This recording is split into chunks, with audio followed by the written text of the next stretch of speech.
What's up, world? It's your boy Tommy on the spot for Watch Along Wrestling, and I am back here today, and we're going to keep the tradition rolling. So we are picking things up from where we left off some 15 months ago. Was it really 15 months? Might have been 15 months ago. I guess it was. Yeah, it was 15 months ago as we continue our journey back to the year that was 2002. One of the most crazy years for WWE, and I'm excited today as we're going to jump into all things Vengeance 2002. I am joined once again by Alex Doriot of the Talking Taker podcast. Alex, how are you doing today? I'm doing good. I'll consider myself the Kurt Angle of today's episode. If Randy's the Undertaker and Tommy is the Rock, I'll just be on the corner like, guys, hey, look at me. I'm over here. Because I don't really have any business being here, but I'll be here and join in as much as I can. I love that you have the Dad Man Inc. shirt on and Randy has the Dead Man Inc. shirt on. Yeah. Pretty incredible. And we are also joined by Randy Turco. Randy was there live in the building some 24 years ago. And so we're so excited to hear about Randy's live experience at Vengeance 2002. Randy, how are you doing today? I'm doing awesome. I'm glad we're doing this finally. I'm glad to be here. I know we talked about it, like you said, 15 months ago. I was telling my wife earlier, I was like, Tommy asked to do this before, and then we kind of got busy and we couldn't link up schedules, and then it kind of just got forgotten. And I thought about it, and I was like, I think that was last July. Like it's been a whole year. So here we are again in July. So let's get it done. I can't wait. Absolutely. No, it's an exciting time, certainly. And yeah, I think it has to do with the fact that WWE has moved SummerSlam up. I think that throws everything off. Yeah. Having SummerSlam at the end of July as opposed to the end of August makes it like you have to get your SummerSlam content in nice and early. Like I'm thinking, I got all summer to get the SummerSlam content. It's like I got 3 weeks and then we're done with weird. SummerSlam content. Yeah, it is very, very weird. But when you think back to July WWE pay-per-views, is there any July, I guess, matches or moments from pay-per-view that you particularly remember that really stand out the test of time other than Vengeance 2002, which we're going to get to here in a bit? Wow, that's a good question. I hadn't thought about it, but like off the top of my head, the first that come to mind are it was Fully Loaded in '98, which had the really good it had the Stone Cold and Undertaker winning the tag titles from Kane and Mankind. And then I'm thinking Fully Loaded 2000, which had Jericho and Triple H last man standing match, and Benoit and The Rock and Angle and Undertaker, like the three young guys coming up and all getting big matches. Don't forget Al Snow and Taz. I forgot, and I would like to, and I'll forget immediately after you said that. That is a good one. That was the one I was thinking of too. That was such a cool deal for them to like randomly have. You had your 3 pillars of WWE at the time there with Triple H, Rock, and Taker going up against your 3 new guys, Jericho, Benoit, and Angle. So I think it was Angle. Was it Angle against Taker in that one? It was Angle and Undertaker. That one was kind of a squash, but it was still a big rub for Angle to get in there with him so soon. I guess the Invasion pay-per-view was in July. That's a great one. The Canadian Stampede was July too. Those are both pretty solid ones. Yeah, but it's not like a traditional big pay-per-view month. It's definitely a B show kind of month. For sure. Kind of like February is to WrestleMania, July is to SummerSlam, where it is kind of typically you get some gems in there, but typically they're saving the big guns for August. Absolutely, for sure. I guess for me, the only one that also jumps out is that Summer of Punk, that Money in the Bank. Oh yeah, fridge, absolutely. I thought that was with the fridge, right? Of course, how apropos that here we are, some 25 years later from that, about 15 years later from that moment, and he's winning the belt again and putting it in the fridge. But it was that was obviously an iconic one that led up to SummerSlam of that year as well. So I've always liked these July events, even though they're usually inconvenient because they're in the middle of the summer. So it was always the one I felt like I needed to work a little extra to get my dad to order the show because that was always, you're in the middle of the summer. We're doing so and this particular event I'll get to because I did do something on this weekend that was a relatively big thing that I did. And so when we came to Vengeance of 2002, my dad was like, I think we're good. I think we're good. We're all so tired from from. I'm like, no, we're not tired. No, we're not. No, we could still get it. But this event, I think, is so crazy because of just everything going on in the world of WWE at this time. About a month I think it starts, I'd say, with about a month prior to this actual Vengeance show, a little before even the King of the Ring. And that, of course, is when Stone Cold Steve Austin walks out of WWE, takes his ball and goes home, and I have it here. He's actually on the original poster for Vengeance 2002. I couldn't believe it when I was looking that up. I was like, what year of Vengeance was that where Austin was on? I was like, that was 2002. That's crazy. And if you notice, see if I can get the blur to come off, Tommy, they on the DVD, they just take Austin out of the V and they leave 2 random eyes in there. It's hard to see. Wow, yeah. Try to bring it to the middle. Bring it. Oh, yeah. There you go. Yeah. They just totally take Austin out of your logo there that's behind you. I've never seen that. And they just have 2 eyes. Wow. Which may be his, for all we know. I think so. Yeah, I think so. We're gonna definitely talk about that DVD. I'm glad I can't believe you have it. B, we'll definitely talk through it because that DVD is very rare. Very rare. It in many ways might be the most rare. It's that or Judgment Day 2002, but people prefer Vengeance 2002 because it's a much better show than Judgment Day 2002. Sure. Yeah, it was only on WWE Shop. Both of those. They were not released like to Best Buy or Walmart or anything like that. So very, very limited. Yep.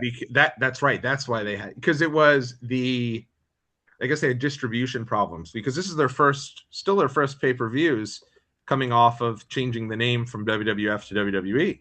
So, but they did put the money and effort in for King of the Ring and SummerSlam because they figured like those are the big 5 at the time. But they didn't really do it for Fully Loaded and Vengeance. So did you get yours, Randy, from WWE Shop? Yeah, I had this, and I used to have Judgment Day 2002, and I had my original library. And then when the network came out, I thought, what are we doing? I can get rid of all these non-essentials. Now, keep Vengeance, I was there, right? Keep it forever. Right, got to keep that. Yeah. But Judgment Day 2002, as we said, I love it. Taker won the undisputed title, sure. Not the greatest match, not the greatest show. What are we doing here? I could just sell some of these and save shelf space. It's all digital, baby. And I learned right then and there. Now, I would love to have that DVD and a lot of DVDs back. And I learned right then and there, this is why you collect physical media. And I did cash out. I mean, I sold it for, I don't even remember how much, to be honest with you. Yeah. So I got my money out of it, but man, do I wish I had it still. Big mistake. That was probably, when did the network come out? 2014. This was probably 2017, 2016 that I did this. Stupid. So stupid. I was going crazy for a brief period of time. I don't know why. Maybe I just had so much money I didn't know what to spend it on at the time. And so I went nuts with getting every DVD over the last couple of years. Like 3 years ago, I think it was.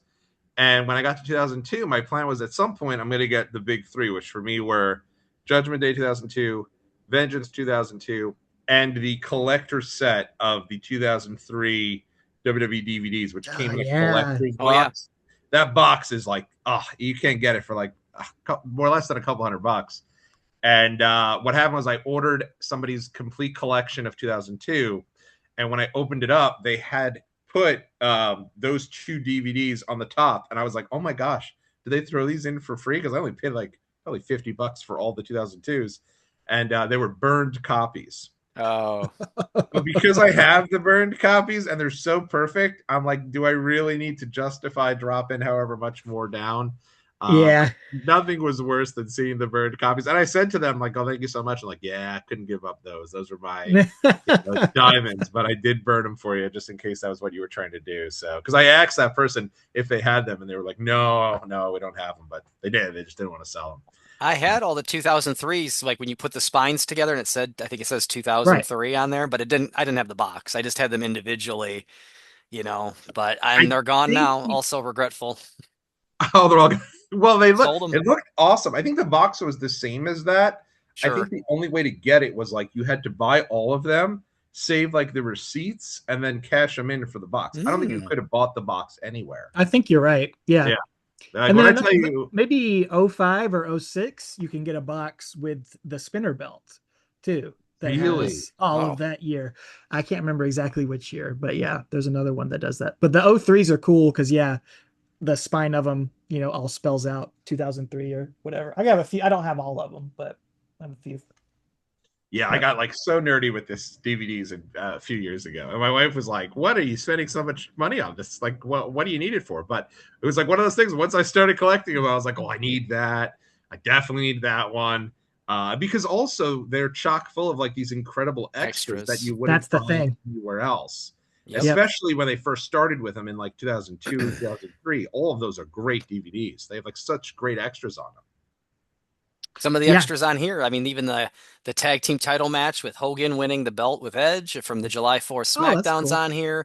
They've Oh, that's got really cool. one of my favorite Taker promos on here when Kurt Angle and him kind of had that controversial finish July 4th SmackDown, and Oh then yeah. Michael Cole interviews Taker with the belt in the empty arena.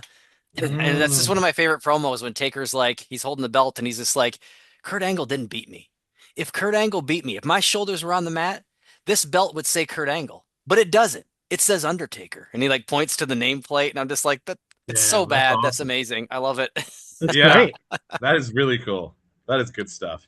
Uh, but yeah, so when Stone Cold Steve Austin walks out of WWE in 2002, how did you guys feel about this? Were you bummed? What were your first thoughts? I Yeah, wasn't I a mean, Yeah, I go wasn't an ahead. Austin guy at all. I didn't want him to leave. He's one of the biggest stars in the company, and I didn't know that he was winding down at the time, and he had T minus a year to go. Right. Uh, that I didn't know either. But I mean, it didn't crush me or anything like that, just because I was such an Undertaker guy, and I watched what I perceived. I know Talking Taker has debunked it since, but I'd watched what I perceived as Undertaker losing to Austin weekly in the '90s. So it did not crush me, but I was still like, man, that's a big name. That stinks, you know? I think, yeah, Yeah. it's just more shocking than Hmm. anything. Like just for Stone Cold to walk out, out of nowhere, seemingly, and he wasn't in the title picture anymore, but he's still Stone Cold, and it just continued the pattern, like you said, Tommy. Like 2002 is nuts. I mean, Yeah. since we last left off on this little series we're doing of shows we went to or that you guys went to, because I didn't go to any in 2002, but we did WrestleMania 18. Just since WrestleMania 18, we had Stone Cold walk out. We had the NWO collapse, Kevin Hmm. Nash get Right. hurt, Scott Hall get fired because we had the plane ride from hell. We Oh had boy. the original brand split, the debuts of Brock Lesnar, John Cena, Randy Orton, Eric Bischoff debuting, the brand My split gosh. 2.0 because we started with Vince and Flair as the Yep. GMs, and just 2 months later, we're reshuffling that with Bischoff and Stephanie as GMs. So that's all, and then the name change of the company. That's all happened in 3 months. Right. So like Right. that's an insane time. So like the Stone Cold thing is just like it's like every day you get online and go to, WrestleZone or whatever we got on Lords 411 of Pain, wrestling. Raja. Sure. Ah, Raja, yeah, yeah, yeah. I remember that one. Every day it was just something else like insane. Like what is happening? This is nuts. With my limited knowledge, at the time, I just remember thinking like Austin was on top of the world for 5 straight years or whatever it was. Like you can't be at the top all the time. So if they ask you to fight Scott Hall at WrestleMania, and right. then now you're getting in a program you can't be in the title picture all the time. Like take a seat, pal. You've had your Right. turn. So that was, I think, college Randy's opinion at the time. Oh But yeah. the propaganda was strong with WWE, like Confidential coming out and just Hmm. Right. burying Sure. Austin. But I understood where Austin was coming from. Like, Right, of course. why lose to Brock on Raw in an unannounced match? Yep. Like, maybe he shouldn't have walked out on the company, but it was also like, why would you book that anyway? Like, I Right. kind of got where he's coming from. Yeah. Like why would Stone Cold be in a qualifying match for the King of the Ring? Why would he care?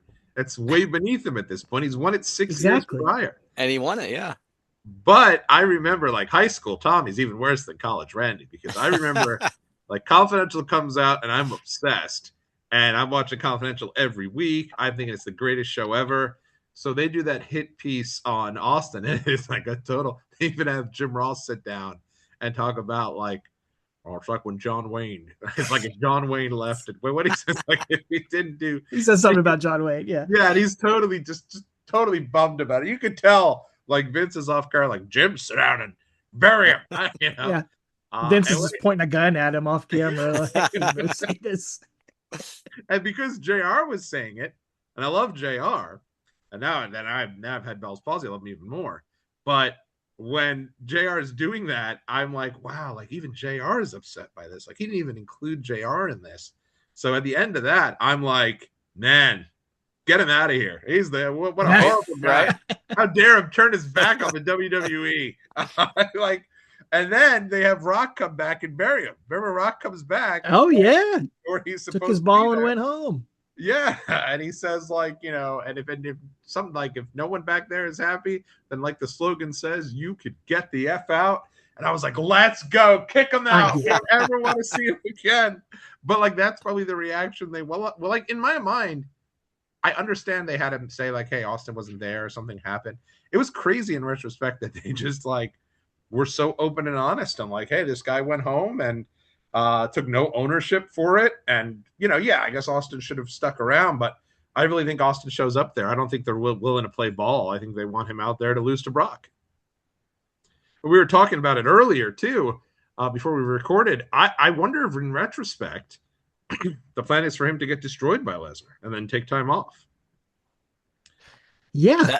That was the going rate for Brock Lesnar at the time. He was not one of my notes, not to give away the whole podcast. One of my notes with this RVD match is I'm surprised that RVD got in as much offense as he did. It was like the first time you saw somebody give Brock any amount of trouble whatsoever. Yeah. That's crazy. But yeah, so I mean, I wonder if that was the plan for Stone Cold. Right around this same time, and I'm only bringing it up because it is so timely right now. TNA launches with their first ever pay-per-view. The pay-per-view, I think it's like a weekly $9.99 pay-per-view in June of 2002. So literally about a month before the show. Did either of you guys remember ordering that show? No, I didn't. I never ordered any TNA weekly show. I remember hearing about them. I remember hearing Ron Killings was like the man over there. I don't know about 2002, but I remember hearing Ken Shamrock was over there at some point. He was killing it, but I never took the bait and watched one. I never did. I wish I would have. In retrospect, I wish I would have. Hey, $9.99. I heard the network. The WWE network is $9.99. I heard. That's right. It's a good price. Yeah.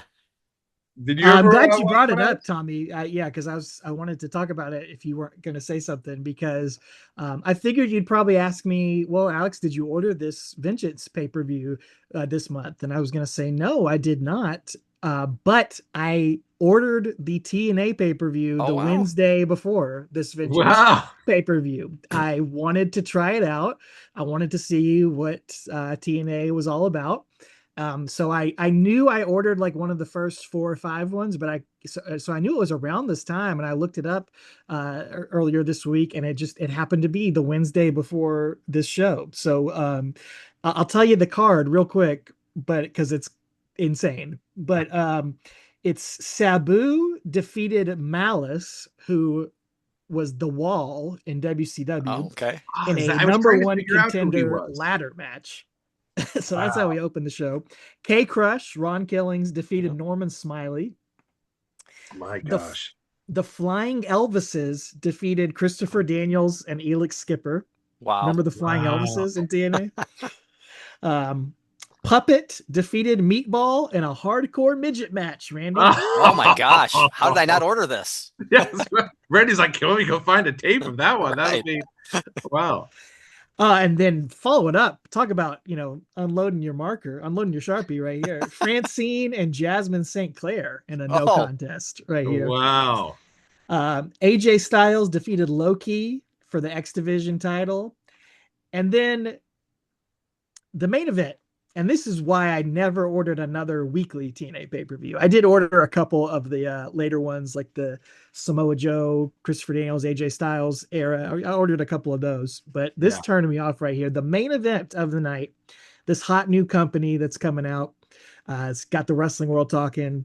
We've got Scott Hall defeating Brian Lawler in 8 minutes and 17 seconds in 2002. Like, God, give me my money back, man. Horrible. Like drunk Scott Hall and like washed Grandmaster up Sexay. Grandmaster Sexay. Oh Wow. man, that's Oh tough. That's That's God, earned something you that might letters right see there. on like a weekly television show, like when I watch NWA Power, not a yeah. $10 pay-per-view. That's something you might see in somebody's backyard Right. for $10. Oh my gosh. Yeah, I did order, I think it might have been the first, I think it was the first one. And the reason was because in 2002 I got into I lived across the street when I grew up from the wrestling universe. Yeah, Before it was that's the awesome. wrestling That's universe. crazy. Living It the Jealous. was dream. it was the ultimate card and comic universe, and it started as a comic shop. So I'd go there to get like sports cards, and then the guy who owned it was a huge wrestling fan, Jack Sabbath. Jack, I think I don't know what his real name is, but he was Jack Sabbath. And so he launched. It goes from that to like this amazing wrestling store. He's basically got an entire. He turned into like a wrestling blockbuster. You go in and rent tapes and everything, and he starts his own wrestling federation. And my dad, and my sister, and I, and some friends would all go to all of them. And Oh yeah. so we were just like, we thought these people were the coolest people ever. And because I was always there, I'd walk into his store, and on any given day, you might have Xavier. I don't know if you remember Xavier, the first ever Ring of Honor champion. Yeah. The Amazing Red, Amazing Red. the SATs, his cousins, who still to this day they call it the Spanish Fly. That was their finish. A Low Key. Those were all those guys from his federation, ICW. I had a shirt. Oh no I was way. like 14, 15. I had a shirt that said ICW born, ICW bred. When the time is right, on the back, I'll be ICW dead. Horrible. But because those guys were all going to be in TNA, they were all like very excited. Like, and all of them, a bunch of them at least, were in the King of the Ring 2002 commercial. So like I Oh no was way. there. Yeah, if you ever go watch that commercial, the SAT are in the back.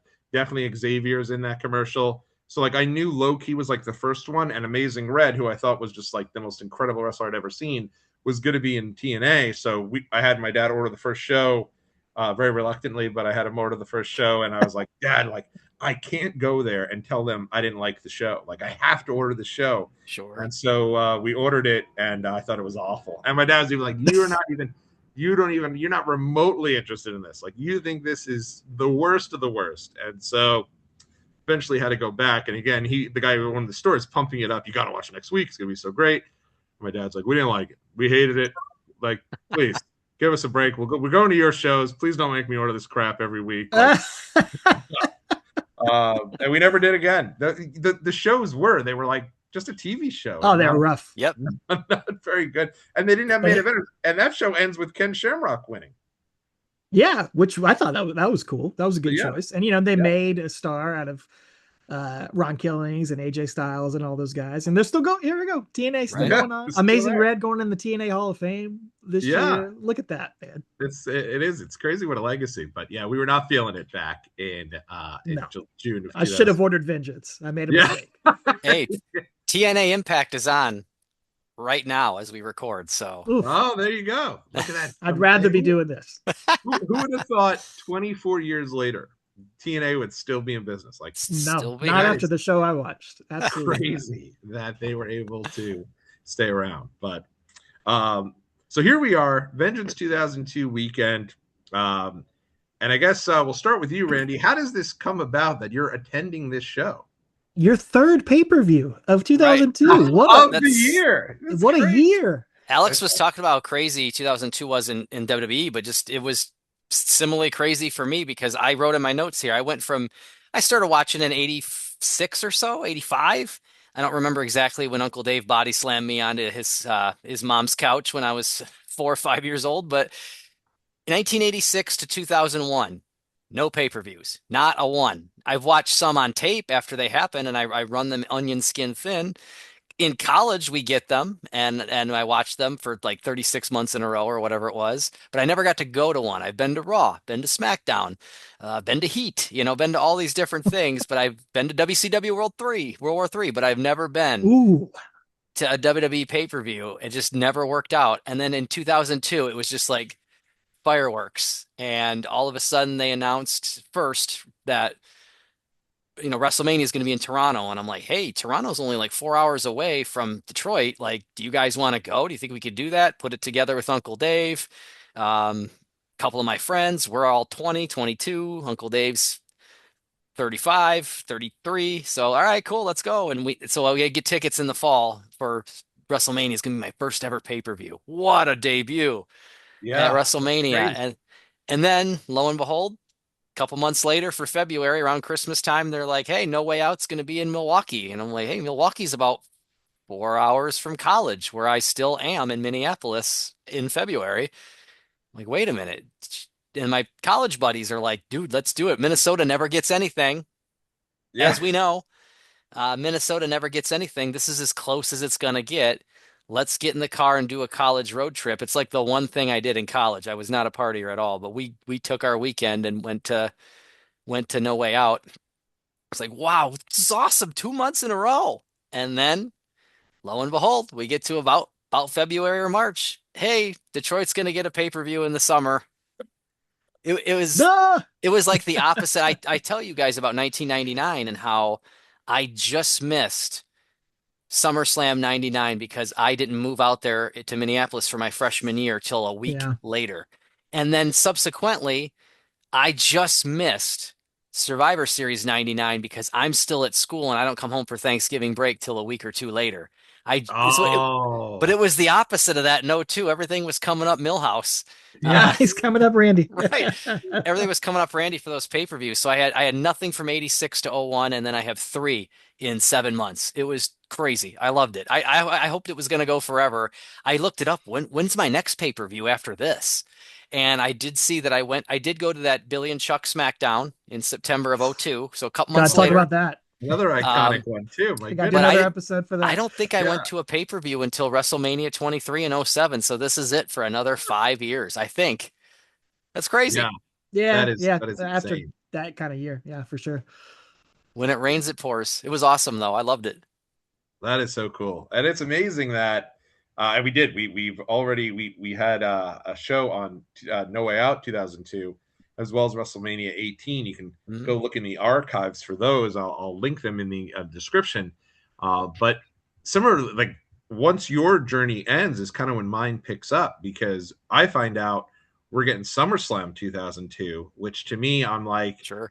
I've had like my shows that I've missed where I had like Royal Rumble 2000, which was in my back, Madison Hmm. Square Garden. Couldn't go to that. And then prior to that, Survivor Series 96, WrestleMania 10, young. So like I think my parents were just like, those aren't even an option. Like they're going to be super expensive and hard for us to go to.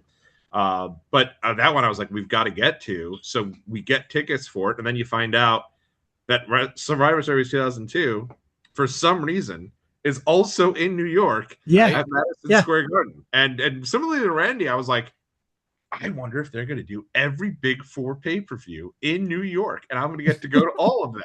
And my parents certainly weren't having it because they were like, "What the heck? Like, we got to do two of these here." And it was tough because everyone knew I'd get a pair of tickets. So it was about like in my friend group, who was I going to bring? And so yeah, it was just the idea of like never going to a pay-per-view my whole life, and then now I get to go to two in the same year. And then similarly, I think the next one I go to is like No Mercy 2000, whatever I think it was, whatever the pay-per-view was that ended with Heidenreich jumping out and beating up Taker. Oh, Uh Yeah, that's '04. No Mercy '04, I no think. four. There you go. Can't wait to You, do that episode. yeah, that was a dreadful show. Uh, so, Reddy, take us through though the weekend for you. That was, if you remember anything from those, and you remember everything, so I always give you credit for that. Uh, what do you remember most about that weekend Yeah. leading up to? Who was the crew for Vengeance '02? I think the crew was pretty similar to the other pay-per-views. It was, Big Bad Uncle Dave was going to be coming with us. He's the guy that got me into wrestling. He's like my big brother, even though he's my uncle, which is weird. He's only 10 years older.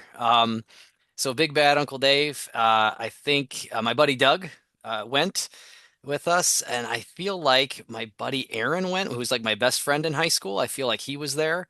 So it was just kind of like I think four of us that were going, and this was probably the least exciting story because on the other two, it was like, oh man, we were going to Toronto and we were going to Canada, and it was like a day trip, and then we saw a white limo pull into the the Sky Dome and we ran after it and Uncle Dave was going to kill us because there's no cell phones back then and now he can't find us in Toronto and so and then there was No Way Out where we drive out to Milwaukee and I meet my college girlfriend there and I touch the WWE truck and I got the picture of my dirty finger that I showed where I touched the WWE trucks, the production trucks, it's like this had no story because this was 20 minutes away from my house. So there was no fun anecdote, but I'll tell you, and you would think it's a lesser pay-per-view too, because you're like, well, WrestleMania 18, Rock Hogan, holy cow. No Way Out 2002, Hogan returns, the NWO is back, and Mm-hmm. Vengeance. But Vengeance really picked up for me as the weeks went on because I was just I knew they were going Taker and Rock and Brock rather. I knew that. But Taker was champion, and I'm like, can he just please make it? Like when he fought Angle on July 4th SmackDown, I thought, here we go. Here we go. But can he just make it to can I see him as champion, which I've surely never done. Right. And I was like, please, can he? And then he does. He makes it past Angle, and I'm gonna get to see him probably lose, but I'm gonna get to see him as the champion. And then 6 days before the pay-per-view, she was written off TV after the War of the Roses with Jericho and Triple H. Stephanie McMahon is all grown up now, and she's introduced as the Right. SmackDown GM, and my mind is just going like Steph, champion Undertaker, like this lesser pay-per-view of the three got exciting quick. Oh, I think it is. I mean, we'll get to it here in a few minutes, but Sure.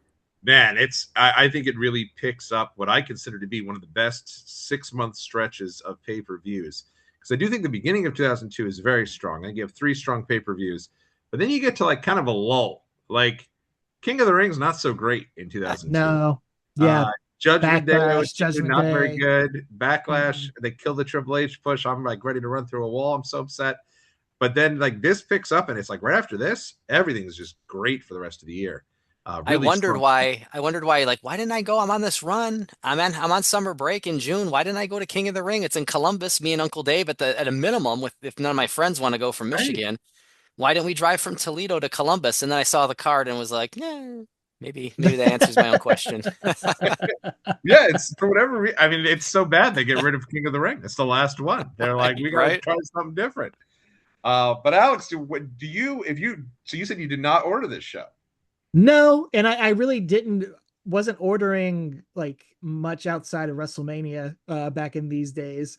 So yeah, I ordered that TNA show and I could have been working at my first job that night. Oh That was his wow, first year. I had a summer job working at Video Warehouse, uh, my first of two video stores that I worked for. So that was definitely going on during that time. But I was certainly into all the storylines and was following it. And I'm sure I got online and read the results as soon as I could, because it really was a hot summer. I mean, Undertaker was on fire.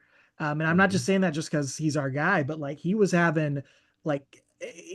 the most valuable player in WWE in the summer Yeah, of '02. He's having the ladder match with Hmm. Jeff Hardy one week, and then having this 4-star match with Kurt Angle on SmackDown on free TV the next week. Hmm. He's like running hot. He's doing all this stuff. Again, there's just all the insanity of all the moving pieces going on. I mean, Eric Bischoff debuting for yeah, WWE, unheard of, great, right. truly unheard of, unprecedented stuff. A lot of new guys getting pushes that I want to talk about as we go through the notes. It's a really exciting time to be a fan. And a lot of future stars are really getting their big breaks.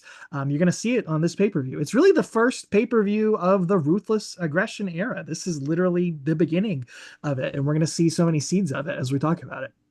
Dovetailing off of your point there, Alex, I was thinking earlier today at work, not about work. I was thinking about how The Undertaker had kind of a really awesome 2002, and it's not one of the years that would come to you and you're like, name banner years for The Undertaker, and you're like, oh, '02. Absolutely.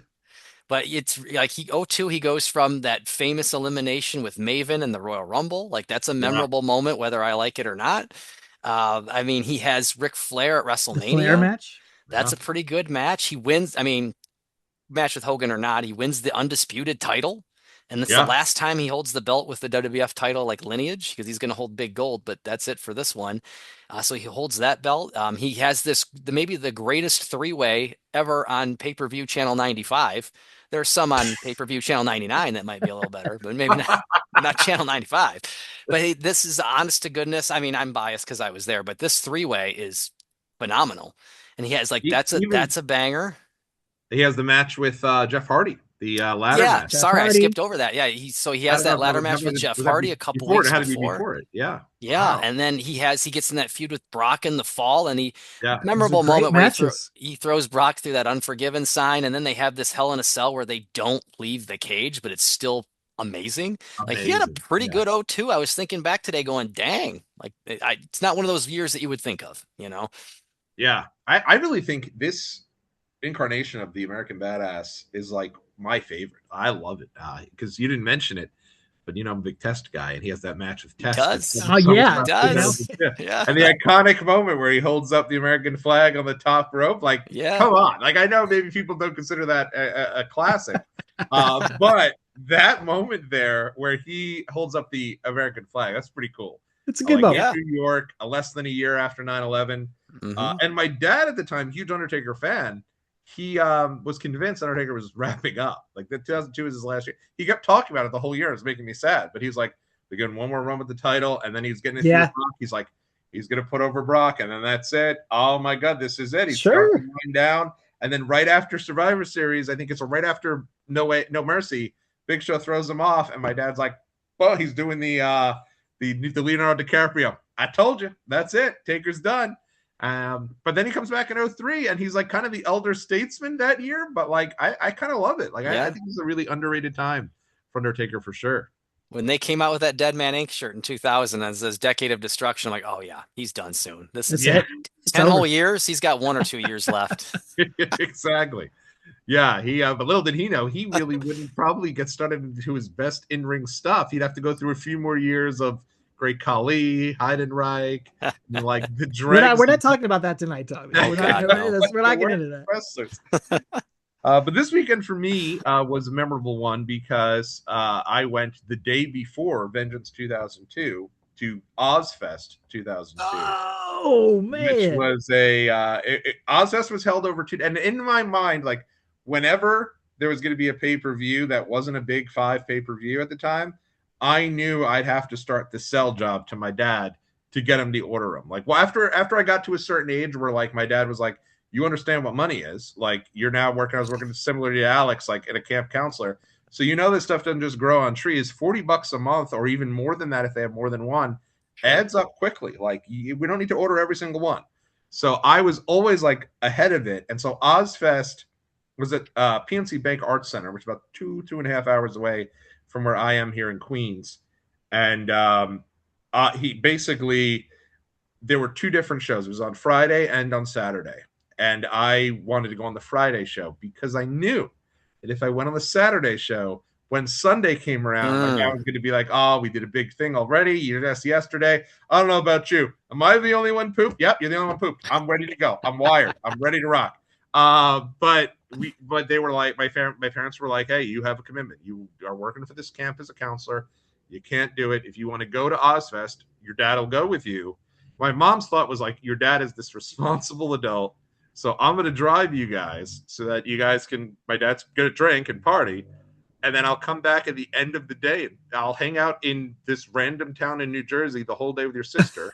And then you, your buddy, and your dad will go to this Ozfest show. Wow. The entire day. It started at 9 a.m. It ended at midnight. Oh my gosh. Like, it was the entire, and wow.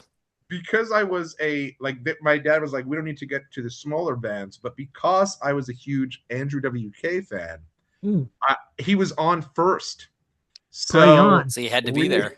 We had to be there. So we get in the car. 9 a.m. Andrew WK show. And he went, and he had, because he only had like party on, party on, party on. That's all he really had. And so Andrew WK was the first act on. And so we had to leave the house like 6 o'clock in the morning to get there for 9 o'clock in the morning. End up in the worst traffic ever. It's my buddy Greg, myself, my dad, end up in this horrible traffic. We miss Andrew WK.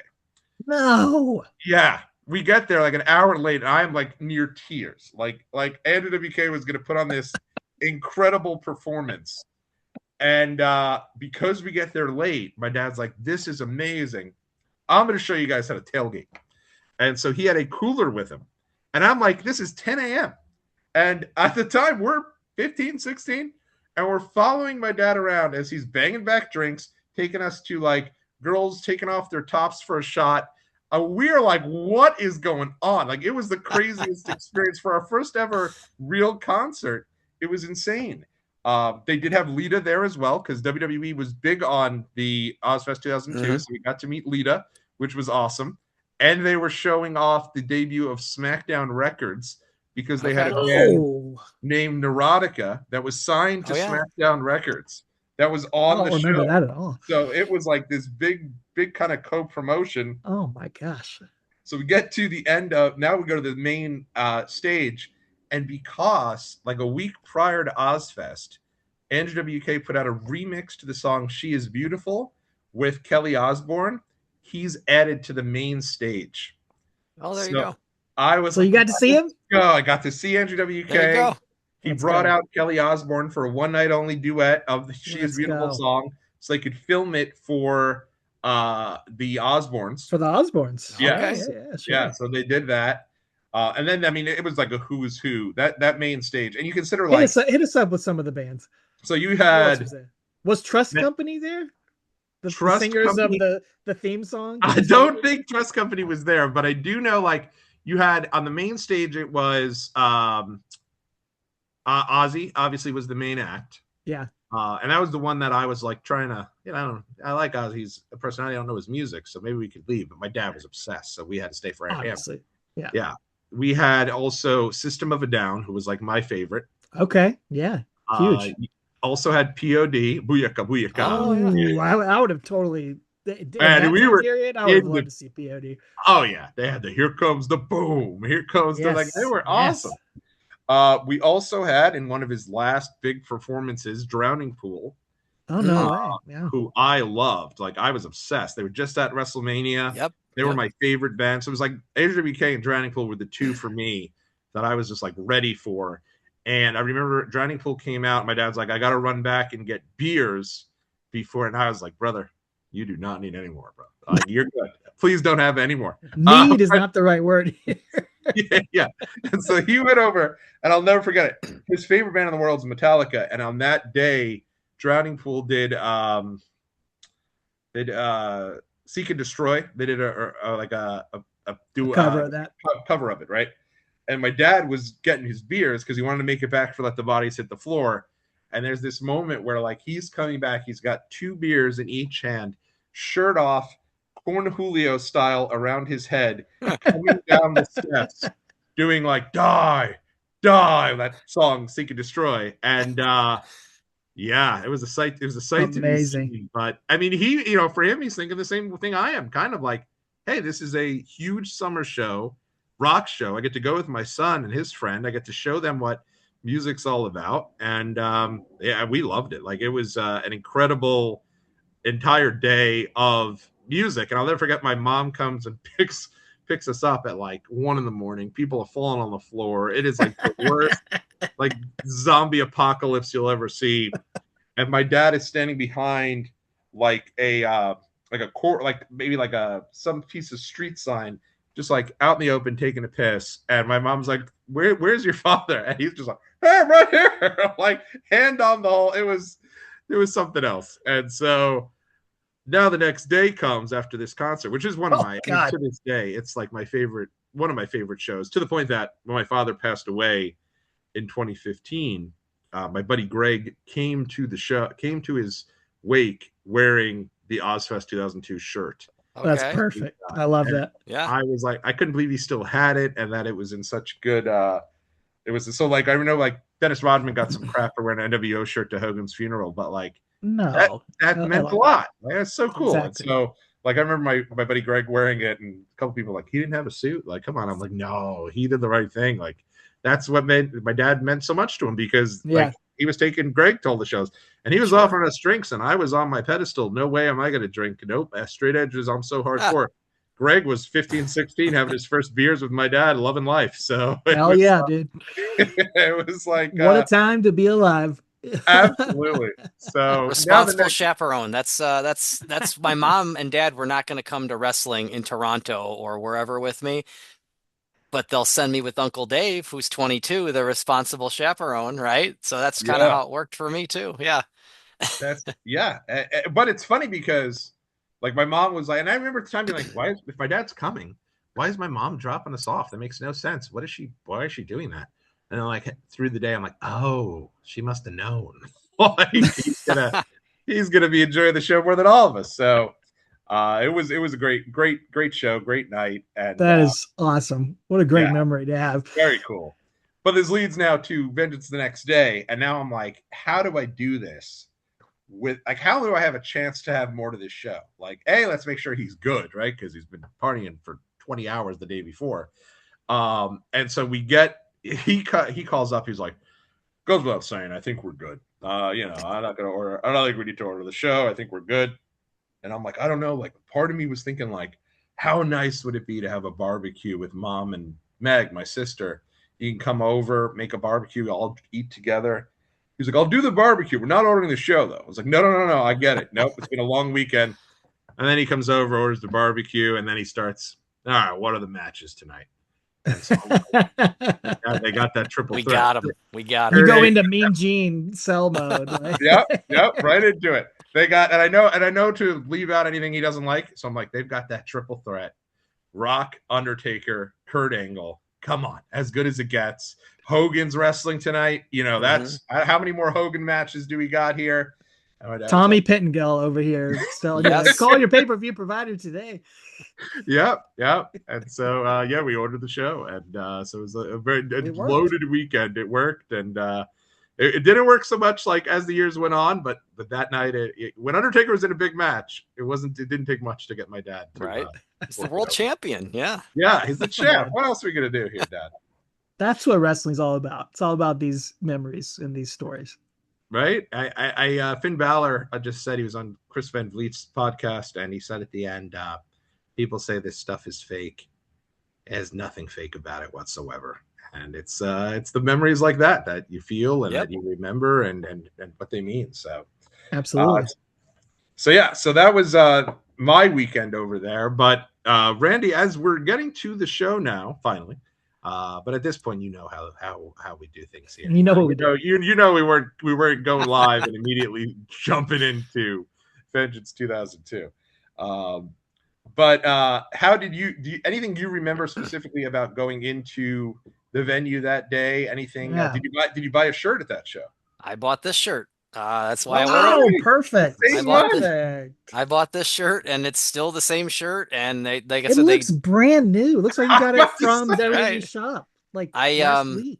Well, I always wear like white undershirts always, so like your pit stains don't get on it and grossness. And but I mean, even the graphic on the front, it's not like chipped or anything. Yeah. And because you're wearing an undershirt, unless you get really gross or get something on it, you don't have to wash it every time necessarily, as long as it's good. And then you keep it in the under the bed storage, because it doesn't get pulled out every day. But yeah, it's still this is the shirt I bought, pretty sure. And I'm impressed. It's in worse shape, but this is the hat I wore. Wow. Oh my gosh. This is the hat that I wore that day. I didn't buy it that day, but I wore it that day. Like, this is all.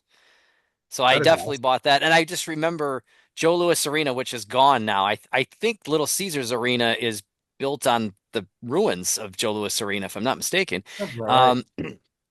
But Joe Louis Arena had those famous, they would always show that B-roll in between matches of those famous steps leading up to the front door where it says Joe Louis Arena. And so just remember, driving out there, parking, I think Uncle Dave drove, and then we just walking up them steps, those legendary steps, which are sadly no longer with us, and going in, got to get my program.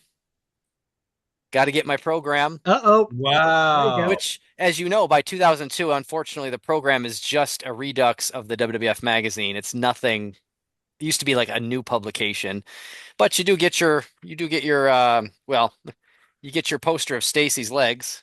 I mean, that's positive. But more importantly, you get the match card. Get your insert, and that's what Yeah. it's all about. That's what it's Wow, all look at about. Is that that. That's insert, yeah. incredible. And God dang this. Randy, I will never stop marveling at how impeccable all of your stuff always Yeah. is, in the Yeah, greatest shape ever. Like I have this truly. shirt from like 2 years ago. It looks so much worse shape than what you have.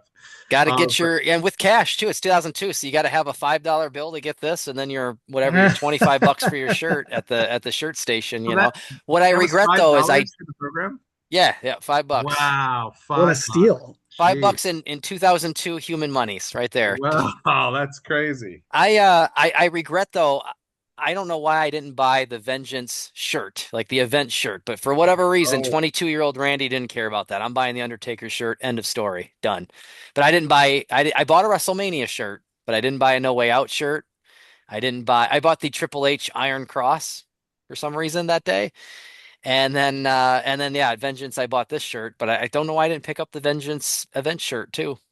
I mean, I, William Regal looked great in it. Like, He did. right. He he did. was, but yeah, I was going to ask, is there a Vengeance shirt? But you're right. Willie Regal is wearing the shirt. I have it in my notes. Yep. The one you have, though, Randy, is an iconic shirt, and I will say that up until meeting, shout out to Steven Zeman of the Todd Street crew that we all have.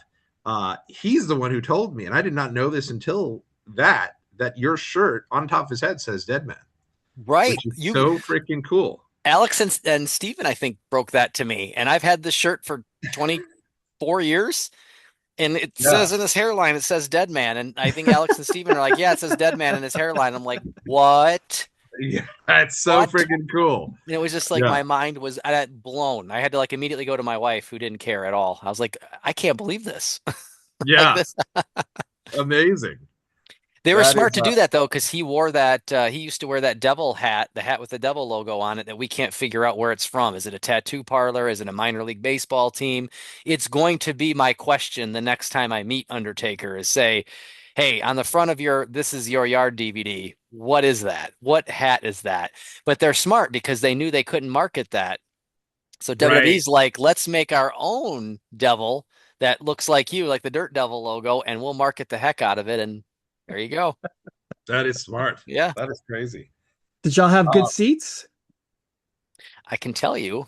I mean, we usually were like up in the rafters. Section 226, section 226, row 8, seat 28. yeah, There we go. amazing. You have the ticket too. My goodness, and Yeah, I I love mean, that you keep it in the actual. Like I do not That's have any smart. of my tickets from SummerSlam 2002 or Survivor paid Series 2002. paid But $40 to go to Vengeance and sit in section Unbelievable. 226. oh my, that honestly was exactly like my mom always jokes that and I don't think she's joking, but she always says like, "What happened to just being happy to be in the arena?" And that to Yeah. me Yeah. is like I didn't care. I sit me Yeah. in the worst seat in the building. I don't care at all. I just can't believe I'm there. That's always Yeah. been. But my mom says it's changed ever since I've gotten married. And now, yeah, certain, It certain. is so true though. Like there's no bad seat at a wrestling show, No, honestly. Like it's about being there. Yeah, I've sat in the front row, I've sat in the last row, and it's just it is about being there. Yeah, you're gonna I'm have a good time looking no matter what. Yeah, I'm looking at Joe Louis Arena. I'm up in the 226, so like I guess the upper bowl. I don't think there's a 300 level to Joe Louis Arena, and I'm in the upper bowl, but I'm looking straight on at the entryway. So I'm the opposite of Vengeance V. So I'm looking straight on at the ring and then the entryway. I mean, like, I distinctly remember when that's Shawn amazing. Michaels comes out, which I don't remember. And I read Raja and Lords of Pain, like that was my life in college. And I don't remember knowing that he was going to be a part of the show or I that was one of the biggest pops of the night, spoiling my notes Yeah, already. yeah, That was one of the and so I distinctly remember he came out and did the on the ramp and it's boom boom boom boom boom boom boom boom boom behind him and I remember doing like wow what cool seats because I'm looking directly at it in front of me. I'm on the other end of the arena, but it's just right all out in front of me. Not a bad no spotlight in your eye, none of that. oh yeah, Like, yeah. So Yeah, like I agree with Alex. There's no for all three of these pay-per-views, I sat upper bowl, and when we go to SummerSlam next month or in yeah, 4 weeks, we're fairly high up there. But the show will be awesome. The seats are fine. right. Most of my excitement is hanging out with you guys all weekend. Honestly, Yeah, for sure. Yeah, that those are the highlights of the right? weekend, and it's almost like the wrestling is the wrestling show I always find is like bittersweet because the lead up to it and all the fun that comes with going to the wrestling show is so much fun that when you get to the wrestling show, it's starting to wind down the trip. Yeah. It's almost like it gets a little sad, even though you're still like, this is the main event of the trip. We're so happy it's here. But at the same time, it gets a little bit sad at the same time. It's like post-Christmas letdown when you get that about December 25th, about 8 p.m. Post-Christmas letdown. Yeah, it's so true. Right? Like when we're heading back to the house to record that live Talking Taker, it starts to get a little bit Right. Get to the end there. Maybe we'll do a bagel trip the next morning, but it's pretty much it's all done there. So I did look here, by the way. Joe Louis Arena was closed in June of 2017, July of 2017. So iconic building, and that means it was still there for my favorite live Detroit moment ever, the return of Shane McMahon in 2016, where he gets such a pop that he hits him with the "What's up, Detroit?" because he was just like amazed. So many people were so surprised he was there. But yeah, great building. It's awesome you were able to be there too. Oh yeah. Going into this show, there is a specific trivia note about Randy's live fandom that I'm not sure you know of even. Hopefully you've picked up on this, Randy. Maybe you'll get it right away. There's probably only a handful of people can say something that Randy can say. I have no idea. I know weird trivia that all 3 2002 pay-per-views, I got to see Hulk Hogan, which is random after he returned after 9 years. That is pretty cool. 2 of the 3 pay-per-views I went to in 2003 had Rock versus Undertaker, which was also weird because they don't have an extensive history together, but No Way Out was Undertaker Rock, and this is Undertaker Rock and Angle. Yeah, I just didn't get it at Mania. So yeah, other than that, I don't know. You got to see Goldust at every show? Goldust was technically there, although he didn't come out. Yes. He's on Heat, brother. Oh, okay. Oh, right. Yeah. We have to get to the Heat match. But the note I was getting at is Randy was at John Cena's first pay-per-view match and his last pay-per-view match. That is in my notes. That's true. Wow. Yeah. Right? Yeah. Isn't that cool? Mind blown. What a cool. There's probably very few people who could say they were at Vengeance 02 and the John Cena final match there, but Randy can. And that was the first thing when they mentioned this his first pay-per-view when he came out. The first thing that came to my mind was like, wow, that is incredible. No way. In my notes, when they announce this match, they get in this little mini feud to get it on the card really quick, and they get it on there, and I'm like, oh wow, so I get like Steph, I get champion Taker, and then they squeezed in like Benoit's back from injury, and then they squeezed in Jericho. Cool. Like no thought whatsoever to Cena. Oh, yeah. Because it's 2002, Yeah. No, and he must have talked about that in DC, but like I don't remember that. But that's so unique. That is for a guy that would end up despising John Cena at his apex. I was so tired of him. Now, obviously, absence makes the heart grow fonder. You can learn to respect him after his career was winding down. He goes to Hollywood. He's not there every Monday. You kind of come around a different angle with it. And but I thought it was so funny that Tommy offered us up to go to DC for this match because I'm like, what am I doing here? The guy who hated John Cena in the aughts is here for this, but I had a great time. Who didn't at some point have enough of John Cena? Who didn't at some point see enough? I was incensed at Rumble 2008 when they were like, oh, hey, man, I don't want anybody to get hurt. But when they're like, John Cena tore his pec or his shoulder or whatever, he's going to be out for a long time. Like, oh man, that stinks. But you know what? It'll be good. I'll give us a chance to get a break from him a little bit. He'll be out 9 months. That's what that going rate is for that. Maybe a year.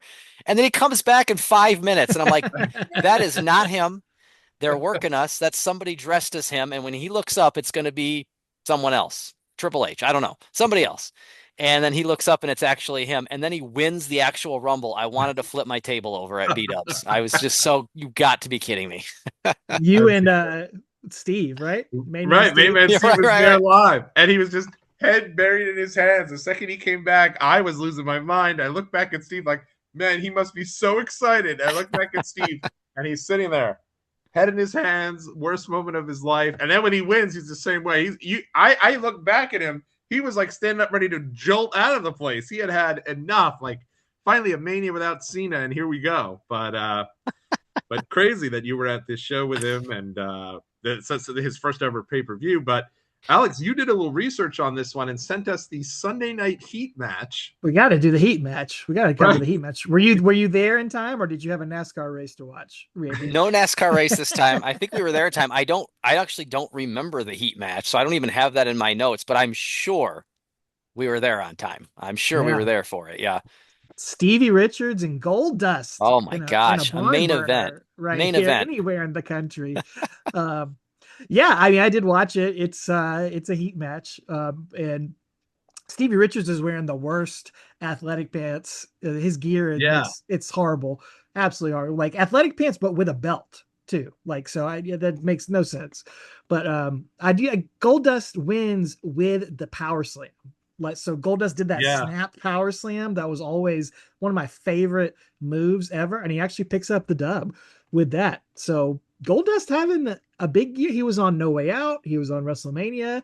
And then now he's a babyface in this team with Booker T, and like he's getting even more over. Like he's starting this big kind of comeback run, getting the win over Stevie Richards here on Heat.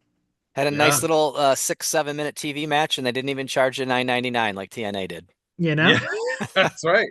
Uh, and then that leads to the actual show. And the first thing they make note of is that Taz and Cole are on commentary. And that once they're on the first half, Mm-hmm. and that once the first half is over, they'll give way to JR and King because they hadn't yet trusted them to just call the SmackDown matches.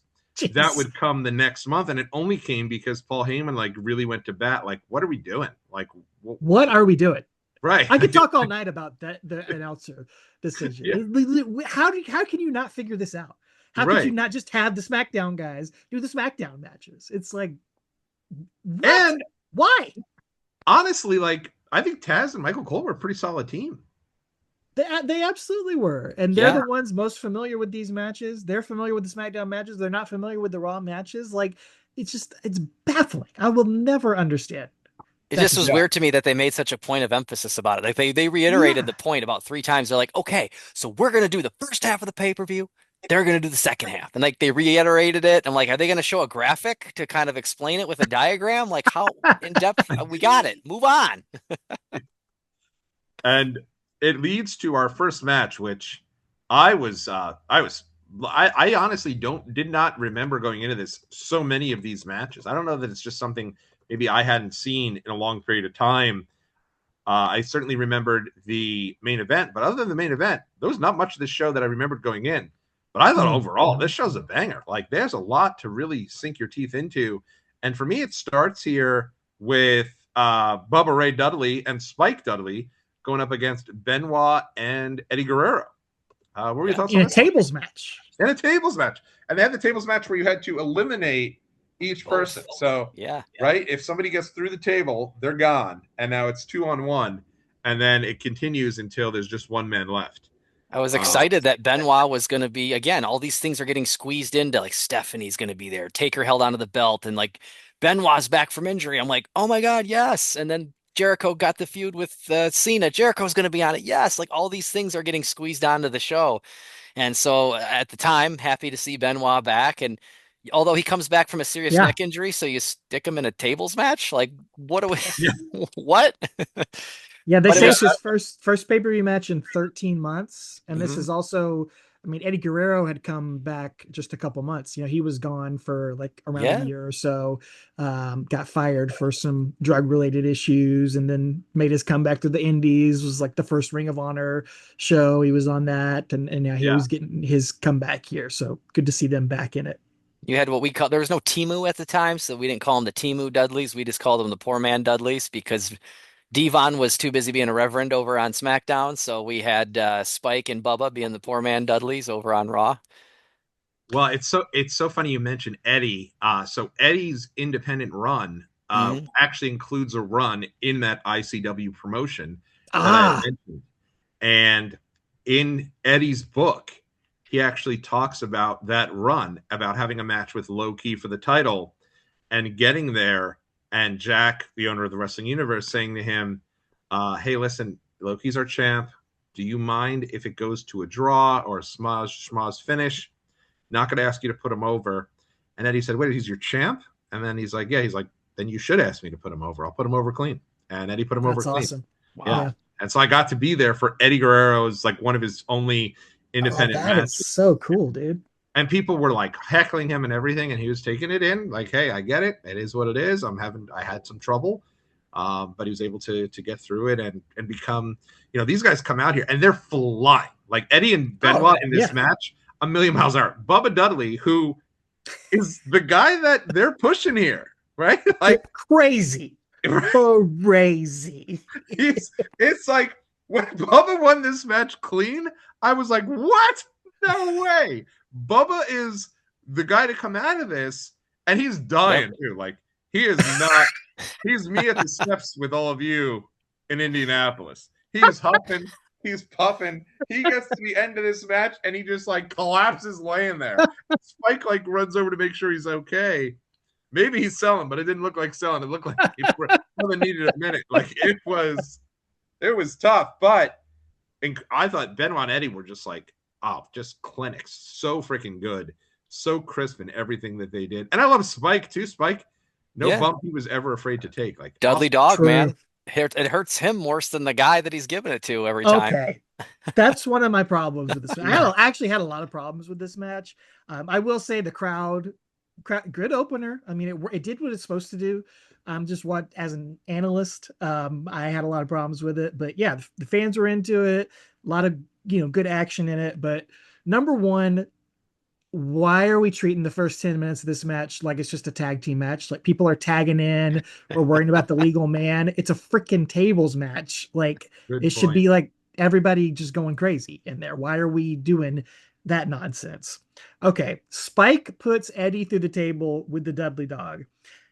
Spike went through 90% of that table. right. With his body. Why was Spike should have been eliminated, not Eddie Guerrero. Okay, whatever. That's a little thing. But then after that, you got 15 minutes a match, and then table spot in like 45 seconds. Everybody gets eliminated right at the end. There's like no drama, no build, no heat in any of this. It's just everybody gets eliminated all at the end. And then the wrong guy won. Freaking Bubba won over Benoit and Eddie, who are on their comeback and running in. So this match it wasn't the best start to the show, in my opinion. But well, they build up Bubba as like he's gonna get a big shot, and then he has that match with Hunter, and he drops Hunter on his head, and that is the end of his push. Immediately over. Like, he's just back to the Dudleys, back to the tag team for the remainder of his WWE run. Should they never gave him a singles chance? It's crazy, but like, coming out of this match, it was like, whoa, Bubba Dudley is the guy they see here, not Benoit. He was like Stone Cold's Brutus Beefcake there for a few weeks before Stone Cold walked out. He was like, he was his best buddy. Yeah, insane. Was this the time? And I'm not the biggest Chris Van Vliet guy. We need Travis here for that. But didn't Paul Heyman just say on an interview? I think it might have been CVV, where like, Chris Benoit was going to be like, they were going to be together in 2002 when he came back from injury. I think this would have been about right now. And so it's weird to hear that. And then we reviewed this pay-per-view. It just never came together. I also had notes that the Get the Tables song off Forcible Entry rules. It's still a banger. Oh yeah. Love me some Forcible Entry. So that was a good song. I think that was all I had on there. Devon's the Reverend on SmackDown, and the Dudleys win when Bubba gives the Bubba Bomb through the table on Benoit. So I always liked the Bubba Bomb. Bubba Bomb the Bubba Bomb was good. Always one of my finishers on my Creator Wrestler for my guy, for Ice D. Awesome. I always gave him the Bubba Bomb as one of his finishers. That and the X Factor. Those were my two moves. What was his name? Was his name Alex Doriot? Ice D. Oh, Ice D. Oh, Ice D. It would have been hilarious if it was just you, Alex Doriot. Ice D. That's pretty cool though that he had the finish there. So yeah, I thought solid opener, but I will say you compare this to like Dudley's Hardy's table match from Royal Rumble 2000, where they come in there 1,000,001 table spots. They're just a million miles an hour trying to do everything. This match here lasts 15 minutes, and then they end up doing that piece. And yeah, again, Bubba wins the match there. One thing I really liked about this show was all the backstage vignettes throughout the I night. miss them. I miss those. Right? This Yeah. is like they're loaded on this show with the arc of like Hunter is going backstage, he is meeting with Steph, Bischoff's there with Coach, like huffing and puffing, very worried. And that is kind of one of the threads, but there's a bunch of them that we'll get into. But I really like the Triple H. What side is Triple H choosing? I think it made like a kind of a cool thing for the show. Right. And I'm not even mad. Like it probably took up the spot of a match when they eventually Yeah. bring this out to the ring. But like you asked, I mean, 2026 Randy, but you asked 2002 ticket holder Randy, I give no Fs. I don't care. I would rather see this segment play out in person. And it got me Shawn Michaels, which I didn't even know he was going to be there that day. No. And I love Stephanie. It got me Stephanie live and in person. So slap me Steph sign that I brought. Loud and proud. I'm sure she saw it way up in 226. Oh, you brought it. You brought it to this show too. Yes, I did. It was meant for. I made it for No Way Out, but I brought it. I I brought it all love the it. way to Vengeance. Yeah. So, but yeah, watching these old pay-per-views makes me miss those segments. They should do more of those. I wish they did more of those. 100%. Yeah. I completely agree. Next up, we have another thing I kind of miss is the cruiserweight division, because next up we had cruiserweight champion Jamie Nobleboy going Jamie up Nobleboy. against Billy Kidman With Nidia. and with Nydia, who was just, oh my good God. I mean, just I'd have risked it all there for Nydia. She was. See, I wrote Nydia low key baddie. Maybe not low key then, huh? High key baddie.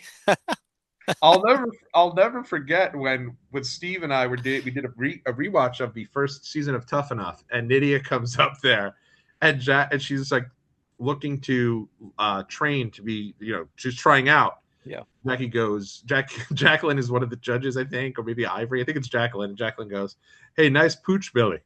But I will say, I kind of like, to me, it made her look different than the other women. Like, yeah, absolutely. Yeah, like, and I think that's, we mentioned Stephanie McMahon too. Stephanie McMahon was never in the Divas magazine. I'm sure Randy was checking each year, hoping that that would have been my China Playboy if she was. Undertaker's wife was in one of those. But don't remind us, brother. But not Stephanie McMahon. And it's I think that's part of it, was like, Nydia didn't look like everyone else. Nydia was also just like, played the character. Her and Jamie played the character so they were. Who would have ever thought? Right. That's one of those combinations you just would never expect. You don't get that vibe from Nydia at all watching her on Tough Enough. And then who knew Jamie Noble had all this charisma too? Like, he was in WCW for like the last year of WCW. Mm-hmm. He's under a mask, and then like he's just doing nothing. He's just a generic cruiserweight there. And then here he comes in WWE, and he's got this just natural, ridiculous, comedic charisma to go along with this incredible in-ring skill. Like, these guys come out just dead. The crowd is dead. No pop at all for Kidman or Noble. But I tell you what, by the end of this match, they are popping for near falls, and they are into this match. So credit to both of these guys for what they're able to do. Two very, very underrated performers here. I thought the storyline was really good too. With like, I really missed the storyline of like, man, Jamie Nobleboy's got to keep winning and keep this title, because that's how they're financially keeping afloat, is with the belts and then the purse that comes with it. I was like, oh man, I don't remember how the story ends. I don't remember how it comes crashing down, but that was a cool story. It's good. It was. And at the time, I remember Kidman came out and I was ready. And I don't know if it was just they didn't have the rights to it, but if you remember, for a while, Billy Kidman had this incredible theme song that was like, yeah. But he comes out here to just generic wrestler music number 6. Yeah, so, right. But yeah, great match. Noble wins with the Tiger Bomb. I thought that was really cool. Pearl River Plunge. Yeah. Shout out to Ahmed Johnson. Right. But yeah, I love Kidman's shooting star press. Oh yeah. Yeah, just one of the best shooting star presses ever. He really did. And I love the fact that this feud continues until Kidman finally gets the win at Survivor Series. Oh my gosh. That's right. Yeah. Like, Noble has the belt of Survivor. And I remember when Kidman won the belt in 2000 in Survivor Series '02, like people just went nuts because he's been after it for so long. Like, Sure. I love that. Like, I think that's such a cool piece of it there. There wasn't just like a thrown together gauntlet match to determine who got it. There was a legit feud here for the Cruiserweight Championship. Two Tommy, I hear guys who you. both still work for WWE behind the scenes, man. Yes. Yeah, 24 years later. How And about that? I think Nydia is like a chef or something. Like she's totally not there. I was gonna say, Tommy, I'm glad to hear you call him Jamie Nobleboy because it wasn't just my friend group in college in Minnesota or Doug with me in Michigan. When he come, I may have been the month before this, leading up to King of the Ring, maybe with Hurricane. I can't remember when it was exactly, but when he beats up Hurricane and he just like they must have said, like, "Hey man, they don't know who you are. You used to have a mask on. Make sure to say your name a few times as you're beating him up so they know who you are." But Jamie Noble overkills it like a tenfold. So like Yeah. every shot was, "I'm Jamie Noble boy. I'm Jamie Noble boy. Jamie Noble Yeah. boy." And I'm so because of that in our friend group, that's all we ever did for like the next 6 months was use that Southern accent and say Jamie Noble boy. And to this day, we still refer to him as Jamie Noble boy. So it's good to Of hear course. people in other freaking states are doing the same Oh, thing that we yeah. were doing. Oh yeah, that's what made him who he was. That was great. I will say, eventually they introduce his cousin Nunzio. Remember as Little Guido? I do. Yes. So at that same indie, boy, I didn't realize I was doing a plug here for the wrestling universe. But at that same indie, they did a retirement match for Little Guido in 2003.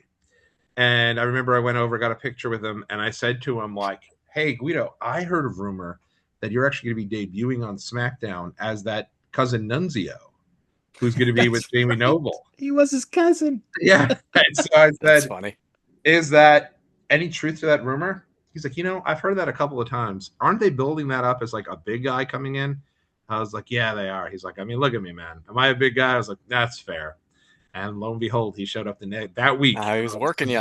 He was working me, I working me like a forgot. chef. That's how he debuted, was Jamie Noble's Jamie cousin. Noble's cousin. That's so good. Because Jamie got like desperate, so he had to call his cousin Nunzio or something Oh like my that. All right. So next up here, after that match, this was the 2026 equivalent of Roman Reigns casually dropping that Obafemi isn't ready to face him, because this was the first meeting backstage. And boy, when it happened, I mean, I had the goosebumps watching it again, that they planted the seed so early here of Kurt Angle and Brock Lesnar, their first It was very one-on-one meeting backstage. Kurt, saying, "Hey, he's going to win the title tonight," and then he'll go on to face Brock. And he kind of looks over at Brock, and Kurt's like on fire here, and Paul Heyman is on fire, and Brock's looking menacing. And it's a great backstage deal. And they didn't deliver it at SummerSlam, but 9 months later at WrestleMania, they did. So they started the year at Vengeance 2002. Pretty cool. One of my favorite things that we would make fun of and point out, and it was a running gag for us, much like Jamie Nobleboy, around this time. And then you're right, as the 9 months went on and we started to really gear up for Angle and Brock at WrestleMania, was Brock just had something like Mike Tyson couldn't do Stone Cold, he would do Cold Stone. Like Brock just had something in his mind when he did a promo with Kurt Angle or on Kurt Angle in the ring, backstage. I'm telling you, rewatch some of these pay-per-views and Raws. He uses the word Kurt at the end of each sentence. I'll tell you what, Kurt, when me and you, Kurt, get in the ring, Kurt, at WrestleMania, Kurt, it's going to be me winning, Kurt. I'm going to be the new champion, Kurt. And it's like, we're just like, stop saying Kurt. Watch it back. Even in this segment, watch it back. Yeah. I'm like, stop saying Kurt. Somebody. Yeah, he does. He ends with, "Good luck tonight, Kurt." Kurt. Yeah. Like it's an insult. It's his name. Yeah, you're right. He almost says it in this mocking way. But yeah, it was, I will say it had to be, like, you think about Lesnar going to get the NCAA championship. It had to be like surreal for him to now be working with Kurt Angle. Right. He had to be like losing his mind over it. But such a cool segment and a tease there, and kind of gave you an idea that maybe Kurt would be winning, even though he's kind of the third man here. But it would be interesting to kind of go through. Well, Kurt buries Detroit here, and I wrote in my notes. Well, clearly this man's never been to Ford's garage. He doesn't know all Right. that Detroit has to offer. Right. Have you ever seen the men's room at Ford's garage? Yeah. Come on. that was one of the funniest. How Randy was like bummed he didn't get to go to this like Cheney type. He was hot about it. Yeah, he was hot that we went without him. And then, even though it was a pretty basic, Alex and I kept going back to, man, you remember that bit? Remember that restroom at Ford's garage? Yeah, you remember how they had the logo of Ford's garage tattooed onto the bun? Oh man! Oh man, that was it. What a great time at Ford's garage! Shout out to Ford's garage. So you guys left town, and I stuck around with family for just a family trip because that's where family is near Detroit. Joke's on you. Sent you a picture 4 days later from Ford's garage. You did go to Ford's garage after all of that. And then, so this goes now into, speaking of 2002, they are very clearly at this point, they've realized they've kind of struck while the iron is hot here, and Jeff Hardy is going to be the next big star. Dude, yes. He comes out, he's got just so much charisma. Is anybody cooler in 2002 than Jeff freaking Hardy on this show, man? It's like, this is the first of, man, if he could have just kept his head on straight. Right. Like, there's no doubt he's going to be the biggest star they have. Like, in 2002, like, by the end of, in a couple of months, he's such an afterthought to Matt. Like, Matt Hardy with the V1 stuff. But, like, at this point, it is like he's all about, they're all about him. And he's in this match here. And you're right, he comes out with, like, doing the Hardy dance there with the European Championship, just looking like the coolest guy in the world. Not the coolest guy in the world is William Regal. Oh my God. Who is comes out in the Vengeance shirt, which is like your Total sign, Tommy Dreamer special. Yes. Thank you. Yep. Thank you. Man. And the gimmick they have for him here is he gets so upset he can't stop crying. Didn't we just do this with Christian this year? Yes, this year. What are we doing? You're right. Are we doing? You're right. And Vince must have like saw someone crying or and like had this thing in his mind that a man crying was the worst possible thing ever. Because he did it with Christian, and now we're doing it with William Regal. Just craziness there. And I mean, you think about the match itself is fine. I mean, it's mostly a squash. Kind of a squash. That Jeff Hardy is, he gets the win. It looks like he's on his way. Now, I couldn't find anything, but Jeff Hardy goes from this to not even on SummerSlam. So something must have happened. I don't remember. Yeah, Jeff Hardy's personal timeline, but yeah, it's something because he goes from like July 1st or whatever it was. He has this ladder match with the Undertaker, and he gets respected. Right. It turns Undertaker face, and he's giving the rub to Hardy. Jeff Hardy almost beat him. I won't go down, and then I'm like, wait a minute. Then, by Vengeance, he's already just the European champion. Like you would think he'd be right. Like I'm going to be a main event guy now, or I'm going to try, and he's already your European champ, and then he's not even on SummerSlam. Like, whew, what happened? I don't know. I know that they merged the European with the IC title. There was like, I think Jeff and RVD had a ladder match on Raw. Good call, pretty soon after this, and they merge the IC and European title, and then eventually the IC and Hardcore title, and then that goes on later on in the year, the IC and World title. They get rid of all the mid-card titles there briefly, but I remember that happening. And then Jeff Hardy, he's still around till like 03 before he finally gets fired, but I don't remember what he does in the fall and winter, really. I remember the only reason I know he's still around in 03 is because he has the this match with Jericho at No Way Out. No Way Out. I remember really that solid match, but you could tell he's just off at that point. Like he seems not into it. Whereas like here, it feels like he's gonna have this great build. Right after that Undertaker match, I'm like, here he goes. Here goes his Shawn Michaels run. Here we go. How about right after this match, we get this backstage segment with Ric Flair and Hulk Hogan. Right after this match, they're just talking backstage about how awesome Jeff Hardy is. And how he's the future of the business. Like, could you put this guy over anymore? Right? Man. That's crazy. After, of course, Hulk Hogan talks about how he could do a swanton, and Ric Flair doubts that very heavily. Oh, I'm sorry, not Ric Flair, Rickles, as he Rickles. calls him. Rickles. Oh my gosh, amazing.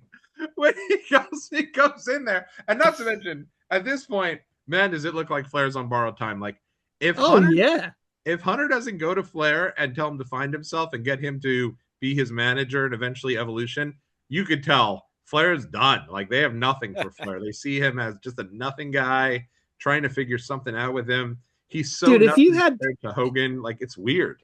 If you had to put a bet on Polymarket back in 2002 about between Jeff Hardy, Ric Flair, and Hulk Hogan, which one would be the first one to die? You wouldn't put Hulk Hogan. I'll tell you that much. Right. He wouldn't have been your first choice. Hogan would have been the third choice of those three. Exactly. I mean, it's crazy. But yeah, he calls him Rickles. He's just, man, I tell you, I love this 2002 Hulk Hogan. He's just a total cornball, and what a treat to have him around, back in the mix. And I'll say, like 2002 Absolutely. Hogan, we'll talk a little more about him. He was just there to play ball. I mean, he puts Rock over. He joins this team here with Edge, puts Kurt over, puts Brock over. He's just like he's doing the anti, and it's political too, right? Because he sees Stone Cold's walked out, but who's there to put everyone over and be the team player? The Hulkster brother. I love that he's him and Flair are talking after the whole Hardy thing. It's like, brother, Bischoff and Stephanie as GMs. It's either going to be the single greatest thing to ever happen to wrestling, or it's going to tear this business apart. I'm like, there's no in between. Maybe it's just kind of such a ridiculous segment. Yeah. So but also very cool. Like you think about, you have all these backstage segments. The one here with Hogan and Flair, Brock and Angle. Like I love that. They're just keeping everything moving here. Very, very cool. I agree. And then from there, we do get John Cena. Talk about guys who are just on the rise here. Clearly they see a lot in, and they're not on SummerSlam. John Cena is right there too. Makes no sense. He's here with Chris Jericho. And I'll be honest, 2002, like when he first debuts, I thought nobody was cooler. That first time, like I knew, man, they see a lot in this John Cena guy. Mm-hmm. He's going to be there against Kurt. I couldn't wait to watch the match. At this point, well over him. I thought he was as cornball as can be. Nothing going on. Wearing the tights. He shows up, of course, in the Detroit red. Like, come on, give us a break. Not much going on for him. He was actually a part of this weekend. I did find out they had an OVW show this weekend at Six Flags. Right before this show, John Cena was on the card. Was he John Cena or was he Prototype? He was at this point. He was John Cena. John Cena. Okay, all right. Yeah, maybe you know, who do I wasn't at the Six Flags OVW show. The champion. I was saying it with such conviction. Who knows? But I know he was on the show as one of the, which is kind of like, it's kind of cool. It's like you're on the main roster, but you're still learning, so you still got to get to Six Flags while the rest of the crew is getting ready for the show. This match here, well, I mean, you see, like I agree with you. You know, you go back and watch it 24 years later, and you see all the intangibles with Cena. I mean, he's got the look. He moves well in the ring. You see all the potential there, and he had the amazing debut with Kurt Angle. But I was right there with you, man. Like I was like, okay, like I'm not really getting it. Like I don't see what all the hype is about back in 2002. Like I just before, until he got the rapper gimmick, until he got to show that bit of character, it was like he's just just generic guy that's got great look, you know, but like what's the gimmick? Like what's the charisma? Which is crazy. Like I watched his the My Life DVD before we went to his last match, and there's so much of that OVW footage of him as the Prototype where he's doing all these hilarious promos, and he just has all this charisma and all this character that it just it's not there. They don't let him do that in this first 6 months. Sure. So it's very interesting to see him here. It's like he just had, like you're saying, he had all the ingredients, but like he didn't have like the character or the personality to make people give a shit. You know, like this, they just didn't. It almost like Becky Lynch was kind of like, until she got smacked in the mouth and was the man. And then all of a sudden, here we go. Still the That's same an wrestler. interesting comparison. Yeah, still the Yeah. Yeah. same wrestler, still the same person, still the same ability, but now she's Wow. got a vehicle. Now she's got a personality and a character, and now people care all of a sudden. She's got a hook. Yeah. Yeah. Um, Yeah. It's a and so great, yeah, great I stick of agree wrestling. that rookie Cena with wearing the hometown, he was the hometown man. TNA has the hometown man that wears the He colors, was. He Yeah. was. Yeah. And he was the And it's hometown man. I didn't, like I said, I didn't even give a thought to him. They're like, oh, yeah, Chris Jericho is going to have this rookie, John Cena, at the pay-per-view. I'm like, hooray, Chris Jericho. I didn't even yeah. think about John Cena being on the show. Who cares? I forgot he was on this entirely. Like I didn't even realize this was his first show Yeah. because I always associate his first pay-per-view run with him coming at WrestleMania 19 and calling out the rappers and doing that whole deal. I forget that he had this match here because I don't think he has another pay-per-view match before the Doctor of Thugonomics. Right? He's Boy, three, he's he three might months not. away. Isn't Halloween when he ends up dressing like Vanilla Ice and rapping? So he's 3 months away from that still, Yeah. So he's coming. And It's it so weird to see John Cena's coming out and it's not his music. He's coming out to like Butt Rock 4 or Yeah. whatever it Create a yes. is. wrestler number Right. 3. Yeah. Right. Yeah. Yeah, it's so funny. Like he talks about now how much he hated the ruthless aggression because he's like, if I have ruthless aggression, I should be crazy, or it should be like me mocking having ruthless aggression. I should have none. But he's like, he even told Taker on his podcast, like, when you come and shake my hand, I should either slap you in the face or kick you in the nuts. But instead, I shake your hand and then look at my hand like I'm totally marking out. And like at that moment, I'm immediately a loser. And I kind of see where he was coming from now. Like, it would have been ridiculous if he kicks, Undertaker in the Yeah. nuts. I don't But fully agree with him, but I do. I see the point he's trying to yeah, make. Like Brock Lesnar, who we're going to talk about later, gets introduced in this first year in 2002. He Mhm. wasn't shaking anybody's hand, and No. No. yeah, he's all arrived on the scene. He's a badass, Yeah. and yeah, Mhm. um, Let's give some credit to Chris Jericho here, or yeah, Jericho as he is nowadays. Oh Like, Lord, but never afraid to put over the new guy. Always eager to work with the new Mhm. talent. Always one of the first to be in there with the rookies and the new people. And he there's no reason for him to put John Cena over. He does not have to do that. He probably like asked to put John Cena over. He probably was, arguing for that to happen. And so he was never afraid to do stuff like that. And I think he deserves a lot of credit. He was the world champion at WrestleMania 3 months ago Yep. in the main event. wow, And here he is putting over a rookie in Yeah. his first pay-per-view match 3 months later. Wow.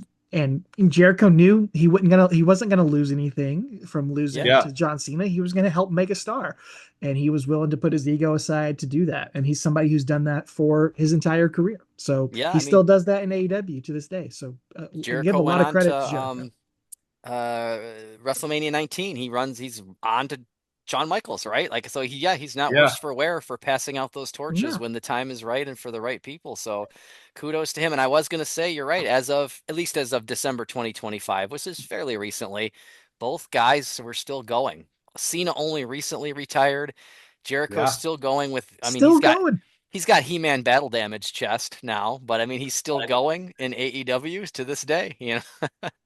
That's crazy, and you're 100% right. It's so like you almost wish, like back then, no way if that match happens now, no way is Jericho putting over Cena. Like they're not going to let one of their top guys Probably lose, not. Right? right? Yeah. It like, so rarely happens that like Gunther's caught for a quick pin or anything like that, and that's like a lost art. Is like, hey, let's try something. Let's give somebody a big win and be so secure in your position that you have no problem doing that. He put over Evan Bourne. He put over like the Shelton kid, Benjamin, yeah, yeah, Shelton he did it Benjamin. all the time. Yeah, it's pretty incredible for sure. Speaking of Brock Lesnar, our next match here is Brock Lesnar versus RVD for the Intercontinental Championship. And I will say that I do think that like one thing that you're missing, and you have it a little bit with LA Knight, I guess, still, but like the really cool guy. And RVD back in 2002 was like, you had to tune in to see RVD because this guy was just doing cool stuff. And he was, one of a kind, as the song says. And even here, like They easily could have just fed him to Brock. They protected him a bit. They gave him a lot. Oh I yeah, like this match Are quite a we bit. It was good. are we not going to talk about first how they did indeed halfway through the show they did. changed No, commentators? I don't know if you had heard earlier in the night they're yeah, going to change commentators halfway through, but it's okay. So they do change We get commentators. the tension between Taz and Taz and Jerry Jerry Lawler, Lawler. like they're gonna have Yeah, a WrestleMania match or yeah. something. Like they It is. still Yeah, don't. they even this like sucks. Taz This puts whole out his thing sucks. hand, and Lawler's like, I don't know if I could trust this guy. Yeah, you're right. It's Not once in history has there been a good storyline between announce crews. They I tried mean, it a ever. number of times, and every Yeah, time Jerry it Lawler absolutely still sucked. remembering like SummerSlam 2000. It's Yeah, like, brother, it's 2 years later. He's wearing slacks. You're all right. Just shake who his hand. cares? right. Move I was on. like, what are you doing, dude? Like, come on. Like, Jesus. sheesh, just yeah, so random. You're 100% right. They do. It has to just feel like the crappiest. Like, hey, just making it clear, you guys are the B team. Once we Oh, get to the good stuff, absolutely. you're out of here, pal. Right. Like, And I feel like JR was salty the rest of the night. Like I noticed him on commentary. I've got a few things he said. Like he was just in a salty mood all yeah, night. He was not happy about only doing half of this show. right. And I think it was up to Jim. He thought he should have been there the whole night. Yeah. Like, so insane. But yeah, and I will say on this show too. Speaking of announcers, Howard Finkel's the announcer for this show. He's the ring announcer, which in 2002, Yeah, I enjoyed hearing that. Still there, but cool to hear him call like John Cena's name and like some of the Brock Lesnar. I always thought it'd be cool if like they kept his announcer for one guy, like when the Yankees former PA announcer passed away. Derek Jeter still used his announcement of him until the end of his career. Like he does a great when Orton and Edge had the greatest match in the history of wrestling. Yeah. They used Howard Finkel's announcer, and I was like, that would be so cool to keep that over there. But yeah, crazy to hear him calling John Cena's name. I thought it was so interesting. Yeah. I loved this match. This was probably my second favorite match of the night behind the main event. Like I thought both guys, they had a great chemistry together.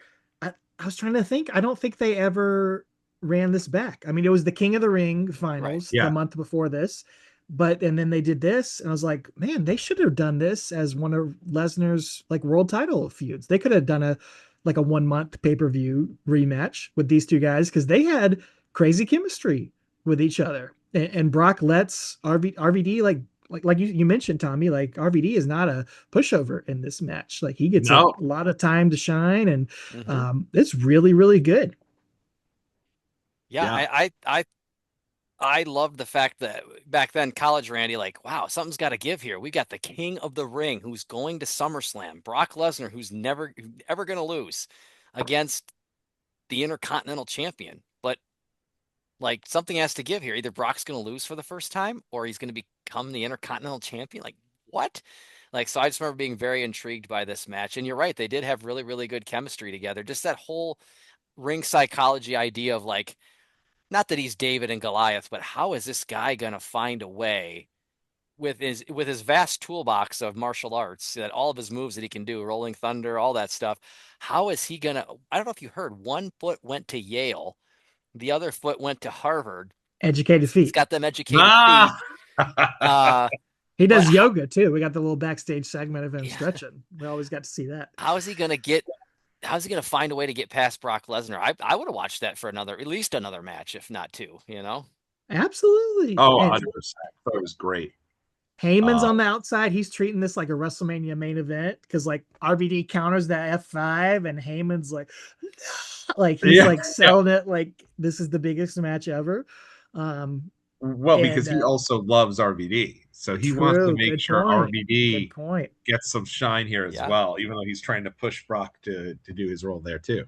What a heel rub, O2 Heyman, by the way, wearing that Yankees hat. Like that. I mean, just without even saying anything, it's like I already hate you. You haven't even done anything yet. You're wearing a Yankees hat. You know who hates Heyman is JR, who calls Heyman a large hemorrhoid on the lips of life. Lord. Oh my Lord. Yeah, that not good. I loved Heyman pulls Charles Robinson out of the ring for the disqualification finish, which kind of sucks. It's a crappy finish. But then Charles Robinson, he just beats the hell out of Paul Heyman on the outside. I've never seen that before. The ref just starts wailing on Charles Robinson. I mean, on Paul Heyman. And then Lesnar goes to save Paul Heyman and pulls Charles Robinson off of him. And JR goes, well, there's no call for that. For Heyman, for Lesnar putting his hands on Charles Robinson. I'm like, there kind of is. He's beating up his best friend. Like, he is kind of, I know he's the heel, but it is kind of called for there. Yeah. I also thought it was so Lesnar comes out and it felt so weird to his old music without the beginning piece. And no Taz doing, well, here comes the pain. Here comes the pain. Yeah. It was that part was crazy. I will say, so I don't know if you guys have picked up on this, but there's probably nothing I hate more in wrestling than someone getting a massive push. Like, I just do not, I sent to that message when Ova was facing Jey Uso. It's like, hey guys, only me who's rooting for Jey. It's like, yep. Couple, you just hit the like button on the message. You're not even going to justify it with a reply. Yes, only you. You're the only one. But for me, like, I remember it really stems from like being this cynical. Like, it's one of the few remnants of me being such a cynical kid wrestling fan. And I remember going into this and being like, because they tease it. When he goes to do the Kurt Angle backstage, he says it's going to be the world champion Kurt Angle against the Intercontinental champion Brock Lesnar. So I'm thinking, like, they're going to give this guy everything. He's never going to lose. They're going to give him the Intercontinental title. They're killing RVD. So then, like me, I didn't care about bad finish. He kept the belt. All good. Like, I was really, happy that they didn't give him everything there and still protected RVD at least a little bit. I agree. Yeah. I think it was a good way to bridge the gap, but to get Brock Lesnar to SummerSlam and not have him lose, but also keep him strong along the way here. And they do a lot of stuff after the match with RVD getting to dive to the outside, going for the Van Terminator, then Brock beats him up again. It was a really good way to utilize both these guys and have them both still not lose anything, still look good, both of these guys by the end of the match. JR mentioned the University of Minnesota 3 times in this match. So there you go. I was happy for that. And did you guys see Chyna in the front row during this paper? Yes. Yes, I did. Yes, good call out. I couldn't figure out, not that it matters, but is this a girl dressed as Chyna? Is this a man dressed as Chyna? She was him. She is him, right? She was him. She is him. She will be him. She was decked out. She was like 100% full Chyna gear, no doubt about it. Absolutely, looked great. I did when I met Brock fall of 2002. So it's October of 2002. Wow. I'm back at school. This is Mall of America Rotunda, which we'll go to, site of the first Nitro. But in that Rotunda, usually like somebody signing their book. That was the era of the book thing after Foley. They're like, oh, everybody's got to do a book.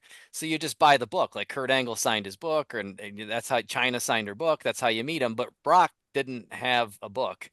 And I don't have anything Brock. I'm an Undertaker fan. So I brought the DVD. Oh, Vengeance 02. It's literally the only Brock thing I have. And you can see he signed it like right on there. The back. It's literally, so I just bring him the sleeve. And I'm like, and he's signing it. But as I've said many times, 2026 Brock seems like a happier fella. 2002 Brock was definitely Marshawn Lynch. He was there just so he didn't get fined. He was unhappy to be there. He was just going through the motions. Maybe he's staying in character. I don't know.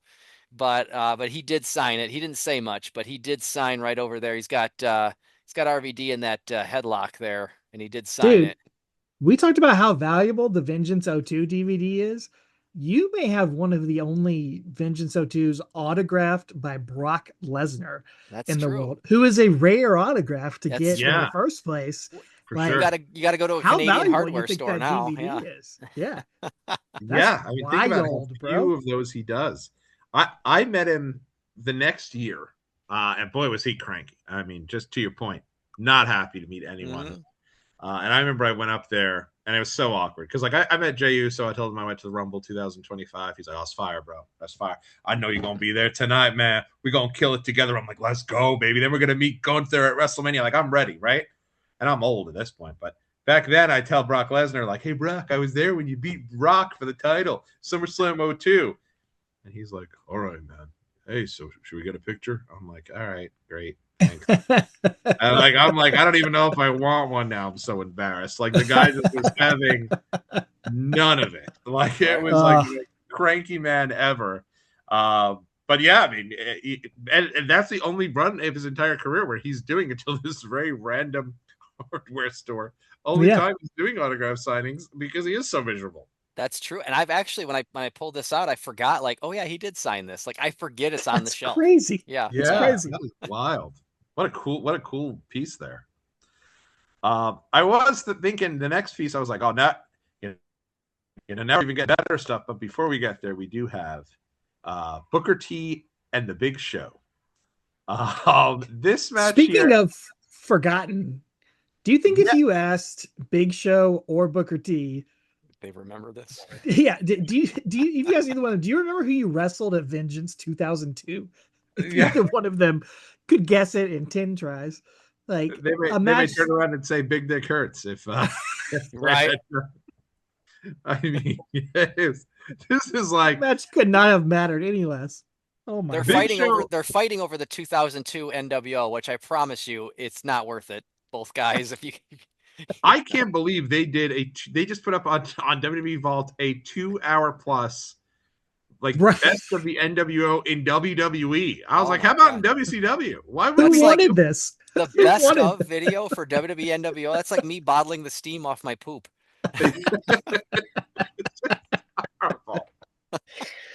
I will say, Booker T hits a great scissors kick through Big Show on a table. That was a nice moment.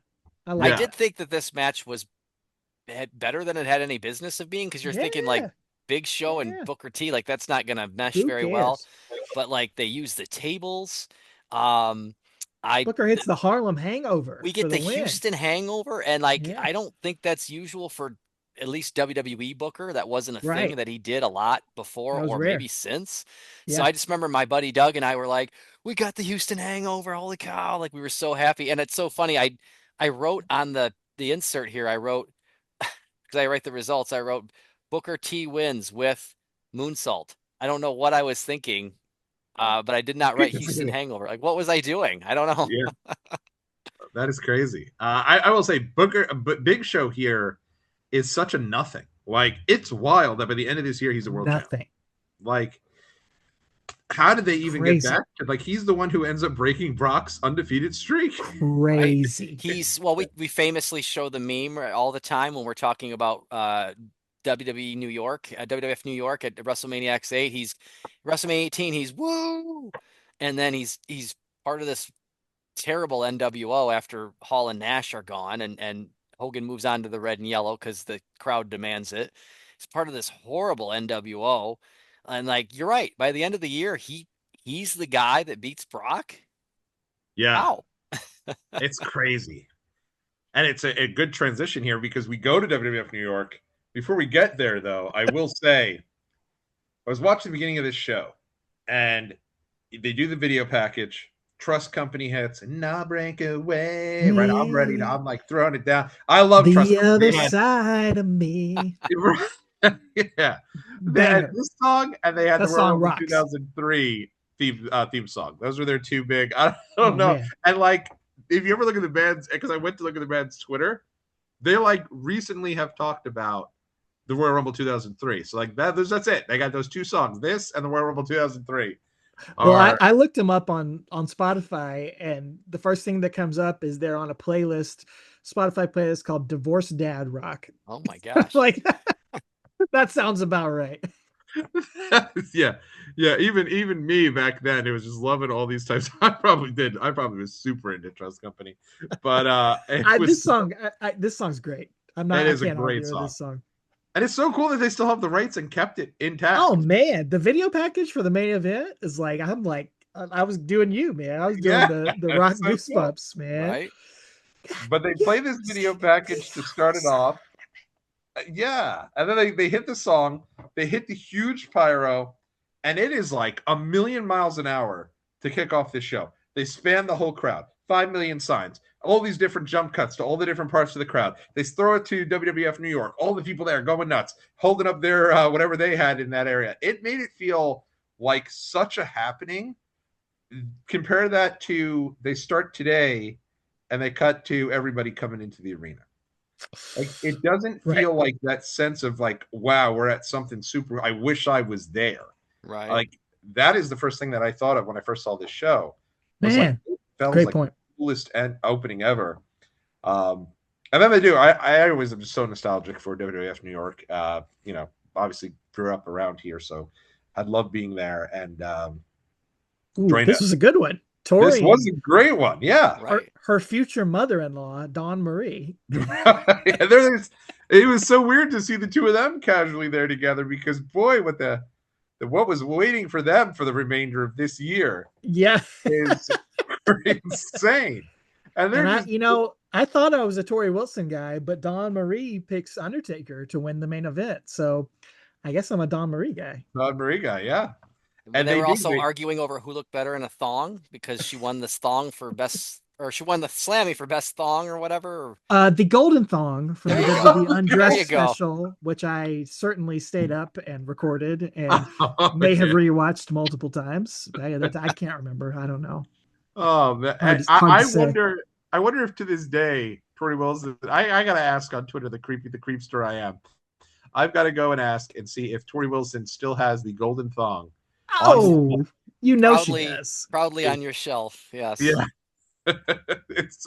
It was insane. But I always loved Prestigious. that they gave you, and I'd imagine, I never went to a show at WWF New York for a pay-per-view. I'd imagine that person came out, did their promo, and we're off the stage. Oh, gone. That's all you got. Yeah. That's all you got.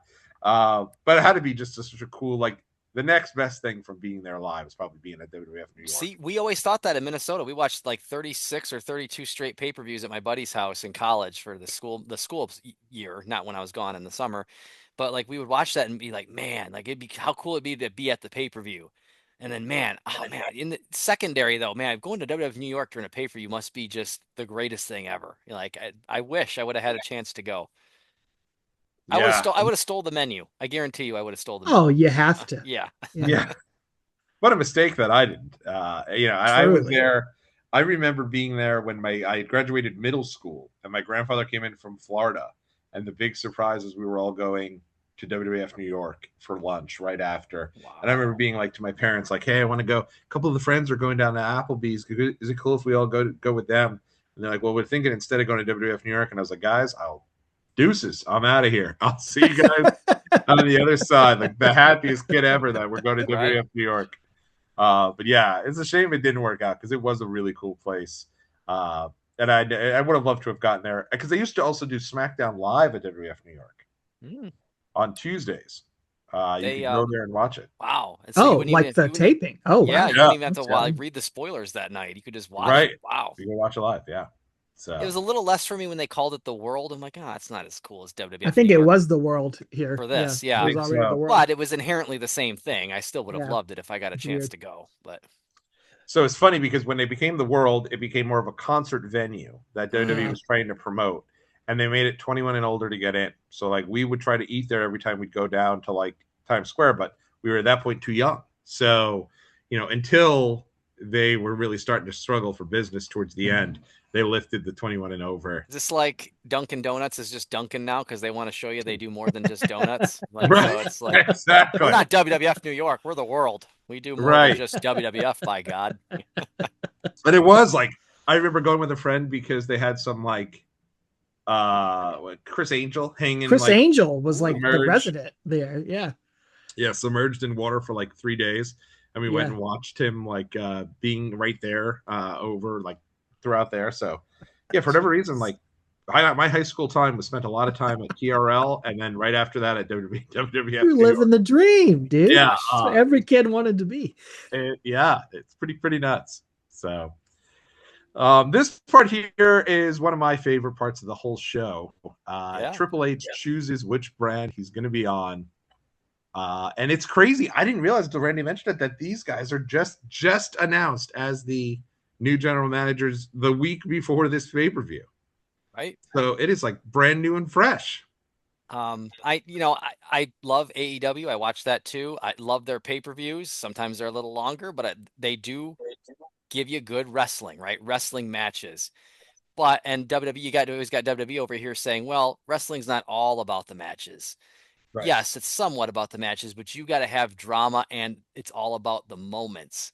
And there's some truth to that too, because man, that triple threat is maybe one of the greatest three ways ever. But like, short of that, like, I almost want to say this is the best thing on the night, but obviously the three way is because it was so awesome. But like, if next to the three way, it's this for me, and Yeah, it's not even a match because this is just a moment. But it was such a cool moment for me to witness live.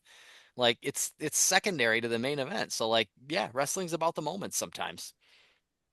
absolutely. And it is. It's Triple H comes out, and I love 2002 babyface Triple H. I think I've said a Sure. couple times. I'm there when he returns. I love that he won the Rumble. Love that he won the title. And so I was all aboard. And so for him coming out, it was just interesting to see that, like, first off, Bischoff, I think, is just so great as this, like, slimy, like, he's So perfect. the best GM of all time, in my opinion. Absolutely. Especially when, like, the crowd is at one point chanting for him to go to Raw, and Bischoff's like, come on, louder, louder, louder. Like, keep it up. Come on, please. um, and then Hunter with the great line of, and maybe I just tell you, Steph, screw you, because I know she likes it. And the crowd pops massive. I mean, the crowd is like your quintessential WWF attitude crowd and are just the happiest ever. And then Hunter, like, just breaks character, laughs hysterically, and he's like, I know. Sometimes I kill myself, too. Yeah. It's such good stuff. And yeah, and I remember being like, man, NWO is no more. It really sucks that they wasted Shawn Michaels' return on it because he was like doing nothing. And it felt like, man, maybe this would be his opportunity to come back. So his music hits, and I remember just immediately, oh my god, they're gonna reform DX. Like, they're gonna reform DX. This is gonna be incredible. I don't know how they're gonna do it because I know Shawn is now born again because we just saw it on Confidential.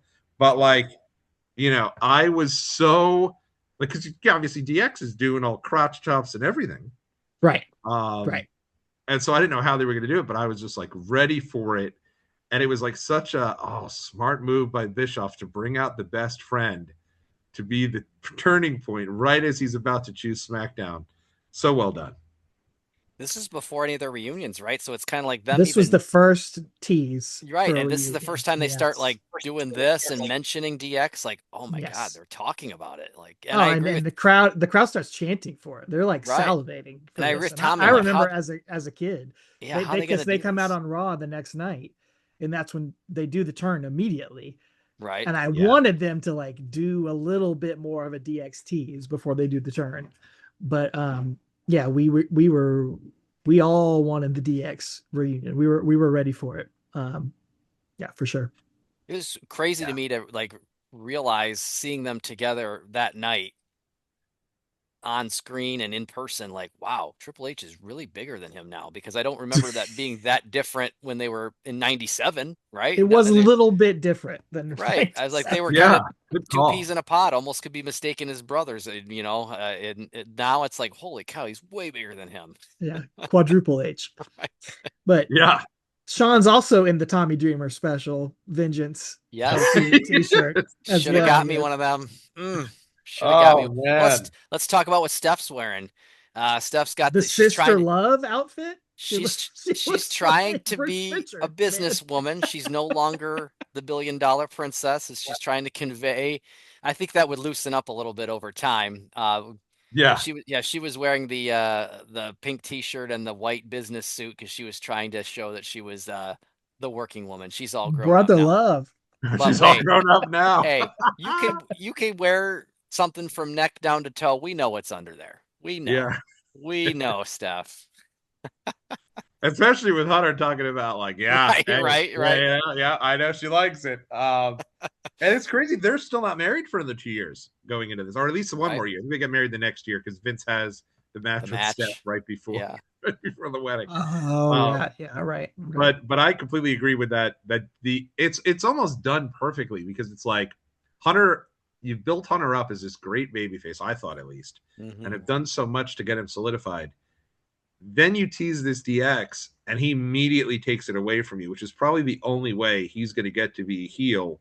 And it is so cool too because they do I watched it right before we started recording.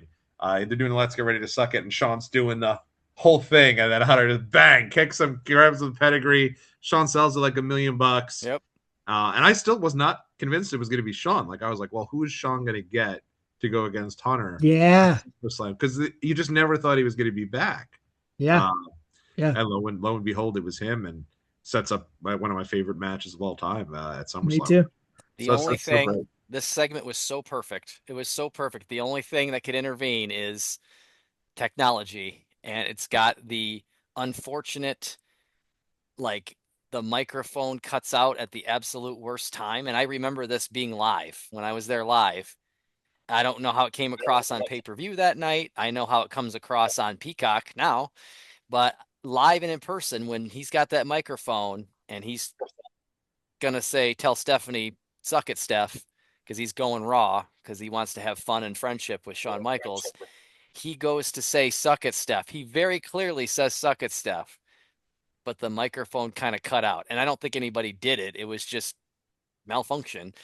And it just went silent. And the only way that we knew live and in person who he chose is when he hugged Shawn and they started like embracing and we're like, oh, he chose Raw. But like we didn't hear what it said until later. Like later they would like almost like hype in him saying suck it, Steph, even though it really wasn't him saying it that day.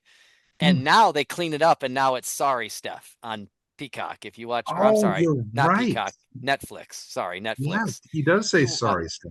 It's like a superimposed, piped in sorry, Steph, but I guarantee it's not sorry, Steph. It's suck it, Steph. And it didn't even come out live the first time. Wow. But That is crazy. suck it, Steph. And it's, yeah, they cleaned it up over the years to say sorry, Steph. It's the only thing. It's like that Undertaker Flair match was perfect until the very end, right before he pins that little him. moment. Yeah, right at the end. Or the Shawn and Taker at the end of Rumble 07, and he can't get him over the rope. It's just that little thing at the end. It's the only same thing here. This is perfect, except for the microphone cut out when he said suck it, Steph. Like, Yeah, man. I gotta go back and watch that now.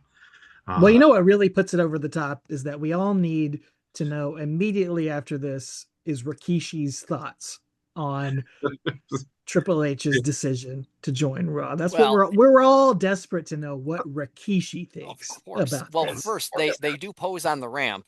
You know, Triple H and Shawn pose on the ramp, and I was just like, that's the coolest pose. He's doing the Shawn Michaels pose. He's doing the Triple H. And so many a time, me and my buddy Doug would be at like, there you go. Oh, no way. The MIS finish line, and we had pit passes, so we're on the track before the race, and like I'm like, dude, we got to do Triple H and Shawn Michaels. Like, there's no other way. And like I can't tell you how many of these we have over the years because of Vengeance 02, like doing the double post. Why am I Triple H? I have no idea, but that's the habit that we fell into, is always doing that because of the pose that night. But yes, I agree with Alex. I don't know why we then. I have the same thing in my notes. Let's get Rikishi's opinion on Triple H? Question mark. Like, what are we doing? Who cares? I wrote in there. It's a total job guy at this point. With Triple H over on on Raw now, you know, Rikishi's on SmackDown. Who's going to hire him for attempted vehicular manslaughter now that they're on separate shows, right? It's like, I don't even know who they were. And I gotta ask, and I think I know the answer. Mark Lloyd had to be one of those massive tools on the Talking Taker. Oh, I think he was insufferable fool. Mark Lloyd. He was not good at all. Yeah. The story, I think, with him, I don't know if it's him, but I think it might be him, that he really wanted the job with WWE. So he went in for the interview and pretended he wasn't a fan because he knew they wouldn't hire him if he came off like a huge fan. Interesting. Yeah, but then he doesn't come off like a fan. He acts like he doesn't know any of this stuff. Yeah, he's awful. He's not good. And neither was Rikishi either. Who's No, what are we doing? it made no sense. Like I don't know what they were thinking. Like who needed his thoughts? Just go to the video package for the tag match and let's go. But then I we get liked, Booker T and Goldust's yes. thoughts, and Right. Goldust says Triple H is the game, but they're the ones with the bigger joysticks. Much Good. like Yeah. when Jerry Lawler and Taz had their moment, and Jerry Lawler just showed that like hesitation. If you watch closely, Terry is the one interviewing Goldust and Booker, Marlena. And when Terry walks on screen, Goldust immediately covers his privates with his hand. Like he I didn't even notice that. he immediately girds his loins as soon as she walks on screen. Then he goes in the promo. That's good. That is good. That's good. Booker and Goldust were awesome. Just incredible. So and, good. like, Who would have amazing ever thought? that both of them needed it too. Goldust is on the Heat match, going nowhere fast. Booker's like just out of the NWO. Why he was ever in there, who knows? And like this, in many ways, it reminds me of Team Hell No, because Team Hell No absolutely. was the catalyst to get Brian over to that next level to be a top guy. And Booker T and Goldust was the catalyst to get Booker T to be in WrestleMania World Title match coming up. So pretty cool stuff. Being able to see them, and they are absolutely hilarious. Just some of the greatest stuff that they have there. Next up, speaking of the greatest stuff, you guys talked about your second favorite thing being the promo there with Triple H, and Alex said it was the match. I think it was the Brock Lesnar RVD match. Yeah, and I couldn't get enough Un-Americans for me. I just think the world of this group and this match here has like every bit of it. They did everything they can to cover up whatever weaknesses Hogan had, and it's wild to see him in there with Lance Storm, Christian, and Edge. Like Hulk Hogan. I'm sorry, Tommy. You said un-Americans. I believe they're the anti-Americans in this match. Anti-Americans for now. Yes, you're right. Yes, they are. Yeah, they like haven't quite figured it out yet for them. Right, they have not. Yeah. Hogan and Lance Storm in a match. Like what on earth? Crazy. It is crazy. Yeah, but I thought this match was great. I loved every bit of it. It's a good match. Yeah. It's like a perfectly booked match. Hogan is used really well. Everyone's used really well. Brian Hebner, the referee, takes a hell of a bump off a spear in this match. He gets folded in half. I was really impressed by that. And your boy Test comes in and hits a massive big boot. Hits the big boot. And, it's very clear that coming out of this group is going to be Jericho's group. Because Jericho shows up with the chair. He gets them the win. I'm even pumped because I did not remember that they lost the belts here. So, like, seeing the Un-Americans or the anti-Americans win the match with help of Test, with help of Jericho, so freaking cool. And then it sets up the next step, which is the Test going for Undertaker. But they even cut a good promo prior where they talk about how, like, Hogan's like America, living off its past glory and clearly washed up. Really good stuff. Randy, what did you think of this one live? What was it like seeing Hogan in this spot here? Well, to rewind it a little further, as I remember Hogan on the extra on the DVD. I watched the July 4th SmackDown when Hogan and Edge won the belts, and then they were like Edge was doing the pose with them, which I thought was so cool because Edge was a big Hulkamaniac in the crowd at WrestleMania 6, and now he's come full circle doing the pose with them when they win the tag belts. And I remember distinctly watching that in Howe, Indiana. Which Howe, Indiana is the exact halfway point between my hometown during the summer and my college girlfriend's hometown in the summer. And that's how we would visit each other once a month during the summer, as we would meet each other halfway. We'd go to Howe, Indiana. And my mom's like, what are you going to do with your girlfriend all weekend in Howe, Indiana? I'm going to watch SmackDown. That's what I'm going to do, Mom. And I'm going to watch Hulk Hogan and Edge win the World Tag Team titles. So I definitely remember watching that match. And then on the 4th of July, right? Right. And then they did get to carry that into into the pay-per-view where they did lose it. But yeah, that was so cool to all three of these 2002 pay-per-views. I got to see Hulk Hogan, who What a hadn't been in the treat. he hadn't been in the WWE for 9 Yeah. years, and now I Yeah. got to see him three times.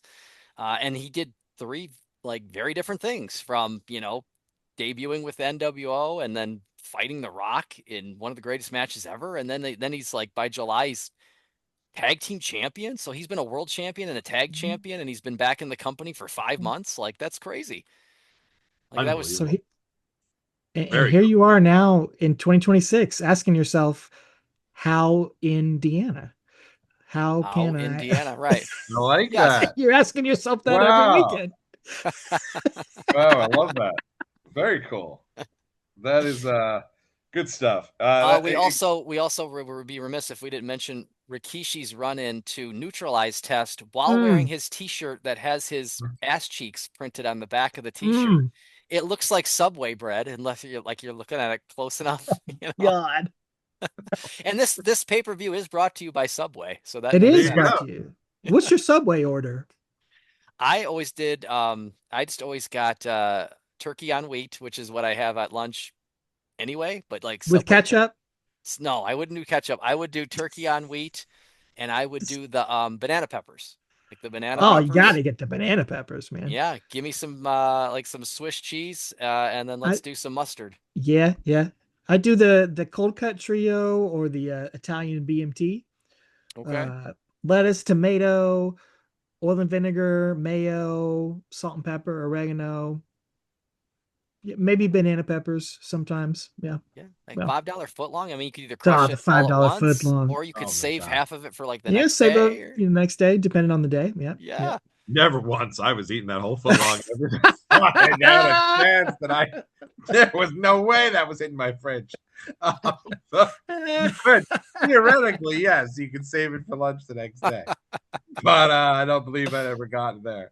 Um, Me, it's the sweet onion. So it's the sweet onion chicken Sweet chick teriyaki. teriyaki. Yes, sir. Yes. On the if I'm being healthy, it's on the flatbread. It's always with some tomatoes on top, toasted, shredded cheddar cheese, oil and vinegar. Take that down. Once in a while, you want to go crazy, you can put it on the three cheese bread, Oh, which the is three also cheese bread. Yes, sir. fantastic. Yes, sir. And then I take the Colt Cabana diet advice, two chocolate chip cookies instead of three. So There you go. God, the Subway cookies, man. Those were oh, they're so freaking. I remember I used to be like embarrassed to walk in and only get the cookies because they'd be like, oh, they could be ready to go. They're like, oh, what can I get you? And you're over by the sandwich. Putting You're the like, gloves on. Yeah. exactly. You're like, I'm actually just gonna have three of those cookies. And they're yeah. like, oh, They're like not three messing for a around. dollar or something like that. Yeah, Yeah, they were awesome. that's Yeah. good stuff. Now Subway is very expensive though. It's like $25. It's like $25 foot long. As Because opposed, they got to Wow. pay all those Tom Brady and Steph Curry and Peyton Manning for the commercials. Well, right? Wasting all these money. whatever happened to Jared? Never mind. Well, It's yeah, Oh, it's a man. different They, podcast. yeah. What that's happened to probably him? the hardest. That's Hmm. that for them. That had to just be such a nightmare that happened because they everything was Jared for them. Right? I brought up that John Cena DVD I watched before his retirement match. Jump scare when Jared shows up in a commercial with John Cena on that DVD from Oh my 2008. I god! was like, oh, Trying to fast forward quickly. My gosh, that's crazy. But yeah, great stuff here. I love this deal. And then it's wild. Like this would never happen now. Where like they have Hogan, and he's such a prominent figure, and then they have this match with him and Lesnar to write him off TV before SummerSlam. Like, how do you not have Hogan on the SummerSlam 2002 card? He's right there. Makes no sense. Especially, why not keep him around until the DVD comes out, which is the Hulk Still Rules DVD. still rules. Yeah. Still got it. Still That got is it. that was like my first great WWE DVD is the Hulk Still Rules. Absolutely. I have it over there still. Yeah. Yep. Hogan does not have um, Jimi Hendrix on this on Netflix. It is Butt No. Rock 4. Yeah. That's obviously not part of it. And then I did have a note that Edge and Christian, who are part of this match, are Mhm. still AEW Tag Team Champions in the year Oh of our my Lord gosh. Wow. 2026. Yeah. So crazy. Yeah. Crazy. Sheesh. That Yeah, is I good. really like this match. I thought Yeah. everybody did their job really well. It's very fun. It's a great use of Hogan, a great use of all these guys. And again, Edge is right there along. I mean, Edge and Christian. Just the theme of this show is a lot of fresh young stars being built up. Whether it's those two guys, Booker T, Jeff Hardy, John Cena, RVD, Brock Lesnar. Even Bubba Ray, Eddie Guerrero, Christian, Jamie Noble, Kidman, like a lot of great, fresh, young talent.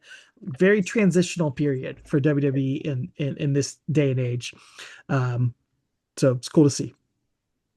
Absolutely. As I also miss the yeah, my Durango. Like I miss that song for the Edge. Rob Zombie Great song is Yeah. song. underrated. Yeah. It Mhm. is underrated. I mean, don't get me wrong, Metalingus is fantastic, It's but it's Sure. better, but the Rob yeah, Zombie one was good. Rob Yeah. Zombie is great though. I agree, and I love that when he first got it, he appeared on tour with Rob Zombie. And at that Ozfest, I didn't even mention this. Rob Zombie's on that Ozfest, so Of course he is. he's there with all the big. He brings out all the big machines, and at one point he plays "Never Gonna Stop." Me and my buddy Greg, big high five. We were Yeah. pumped. Of That's our course. guy. Edge's Come theme on. right there. Everyone else noticed that's Edge's theme. We were ready for it for sure. Great stuff.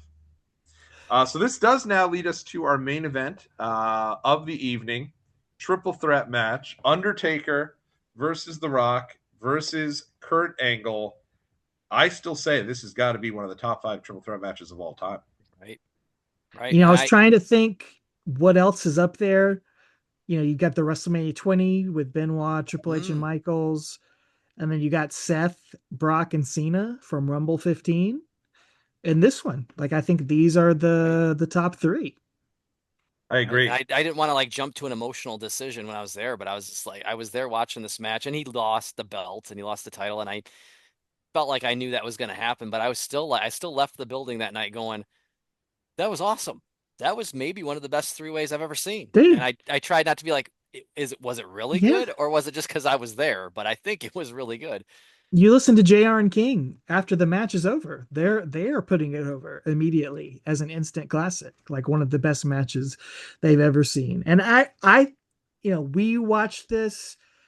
I think me, you, and Travis did, Tommy, last a year or two ago for the anniversary. I think we did a special on Yeah, it, or I believe maybe you. it was just me and Travis. I Might have thought you, said- I think you were on it. I think you watched it with us. We did a watch along for it, and then Yeah, we did it for Talking Taker. I think this match gets better every time I watch it. It's yeah, one of those where it's like it holds up really, really well. And I think these guys, maybe it was because Stone Cold had just walked out. Maybe they felt like they had something to prove, that they like really busted their butts out there to say like, screw you, Steve Austin. Like, we don't need you. Like, yeah, we're gonna we can carry this company on our own. And they just put on a hell of a match. That was yeah, something I learned something about like I learned something new every time I watch it too, where I see something different. Like this time when I watched it, I noticed, they had this whole angle with Angle, where the whole controversial finish and he gets added to the match and you're like, why is he here? It could just very easily be him and Rock, although we did just have that at No Way Out, but that was 5 months ago. WWE has done worse. Why do we need Angle? But man, like they give Angle a lot of opportunities where it looks like a lot of false finishes. It looks like Angle is going to win the belt many times in this match. To Tommy's point earlier in the evening, he talks about how it's going to be, him and Brock Lesnar. And so they give him this promo where he's talking about how he's going to be the champion and he's going to be successful tonight. Then in the match, I didn't tally them up, but it felt like to me he had the most false finishes like in his favor. Like he had the most opportunities to win the match. I'm like, man, they really gave Angle a lot here. He comes a long way from the beginning of the match where they ignore him, which is awesome. That's a great yeah, spot. Yeah, it's yeah, great. But as going throughout the match, like there was a lot of times where he's got him in the ankle lock. Oh, he's gonna pin him here. Oh, the referee's not there though. Oh, 1-2. Oh, he kicked out. Somebody stopped it. Like, man, Angle gets a lot of opportunities to win this match. And I was like, that was something I don't know that I've ever noticed before I watched it this time. So that was cool. I really liked them doing each other's moves, which I know that's done to Ah, that's done to death a lot now, but this Yeah. was 2002, and I can't think of another time that Undertaker does that a whole lot. And he's I breaking out think the this is Olympic this is like Slam. one of the first times we Right, ever saw that. right. Yeah, Yeah. I remember that it's was just great. so cool to watch that. And I loved The Rock doing when he does the people's elbow and he's doing like he's revving up a Oh yeah. motorcycle. I Yeah. mean, how is that not right up there with like making like the one where he glides? That one's up Slides there, across the right? ring. He Hmm. does mock Stone Cold when he does one of them, and then how is this not up here with it? You gotta love that. That's a Yeah. great point with Angle, though, because like if you think back, he's kind of the comedy guy before for a few months Hmm. before this. I mean, this is the first pay-per-view where he's bald. Like he got his Sure. Good call. head shaved at Judgment Day, and then he wears the wig for the match with Hogan at King Right. of the Ring '02. So this is the first one where he comes out as the Kurt Angle we now, really associate with him as bald Kurt Angle. Like that's what I think of Kurt Angle. Right. I don't think of him with hair.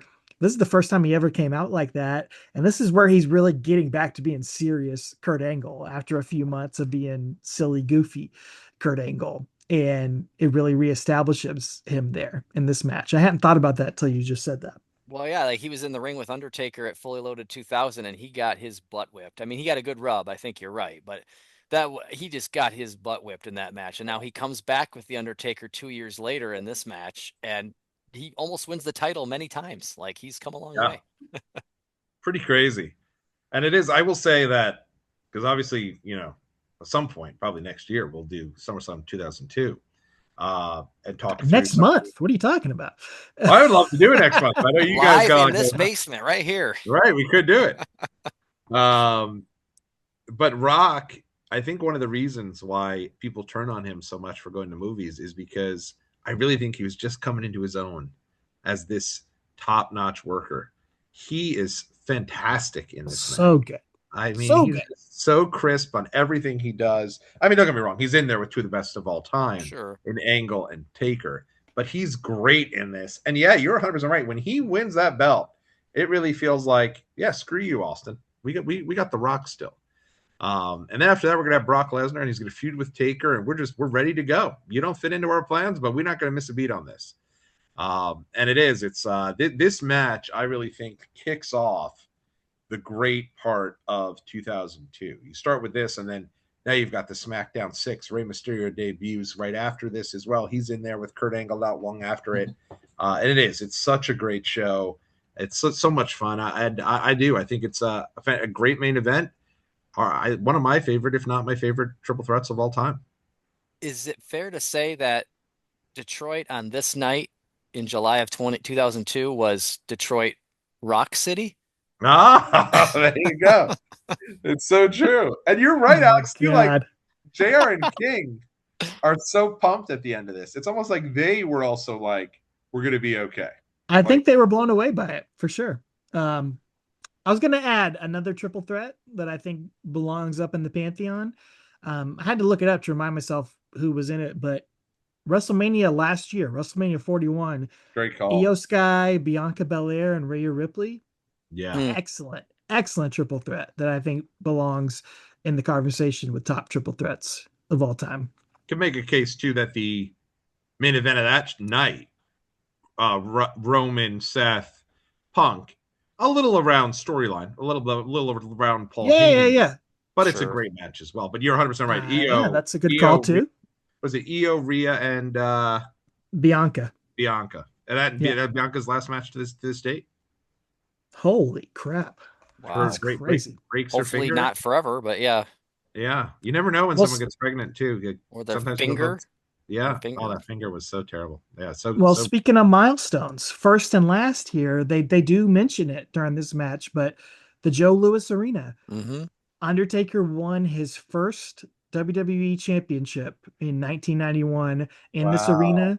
And this match right here, as Randy mentioned, I think this is the last time he ever holds the real OG WWE championship. He would hold the world title a few times, the big gold Yep. belt, but the classic WWE title with the lineage back to the This is it. 60s or whatever, this is the last time he ever holds that belt, is when he enters into this match. And then he loses it in the same arena where he won it, which is not, they never planned that, but it's pretty awesome that it worked out that way.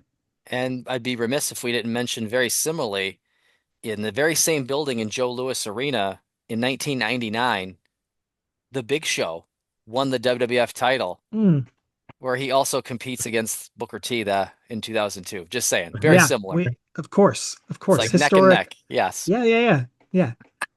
Still say that Survivor Series 99.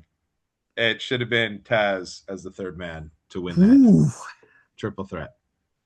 we could have that discussion on another Because day. he's I coming don't up. know if I agree with that. Can you imagine though the pop if it's his music that hits and he shows up and wins the title, chokes out Triple H?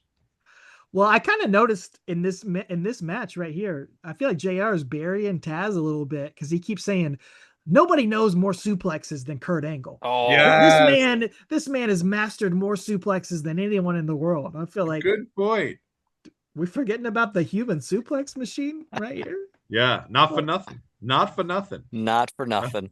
But yeah, no, it was but you're right. It's so funny because it's like we're sitting here going, man, they really did Taz and Michael Cole dirty. JR is thinking they really did him and King dirty by even putting those losers on the show In the first on a place. pay-per-view. Are you kidding me? The B team? So that's crazy. And it's also crazy that like back then it was all about King and Lawler. But watching this show is like Taz and Cole were really good. Yeah. They did a good job. Yep. Yeah. And We're go ahead. Go ahead.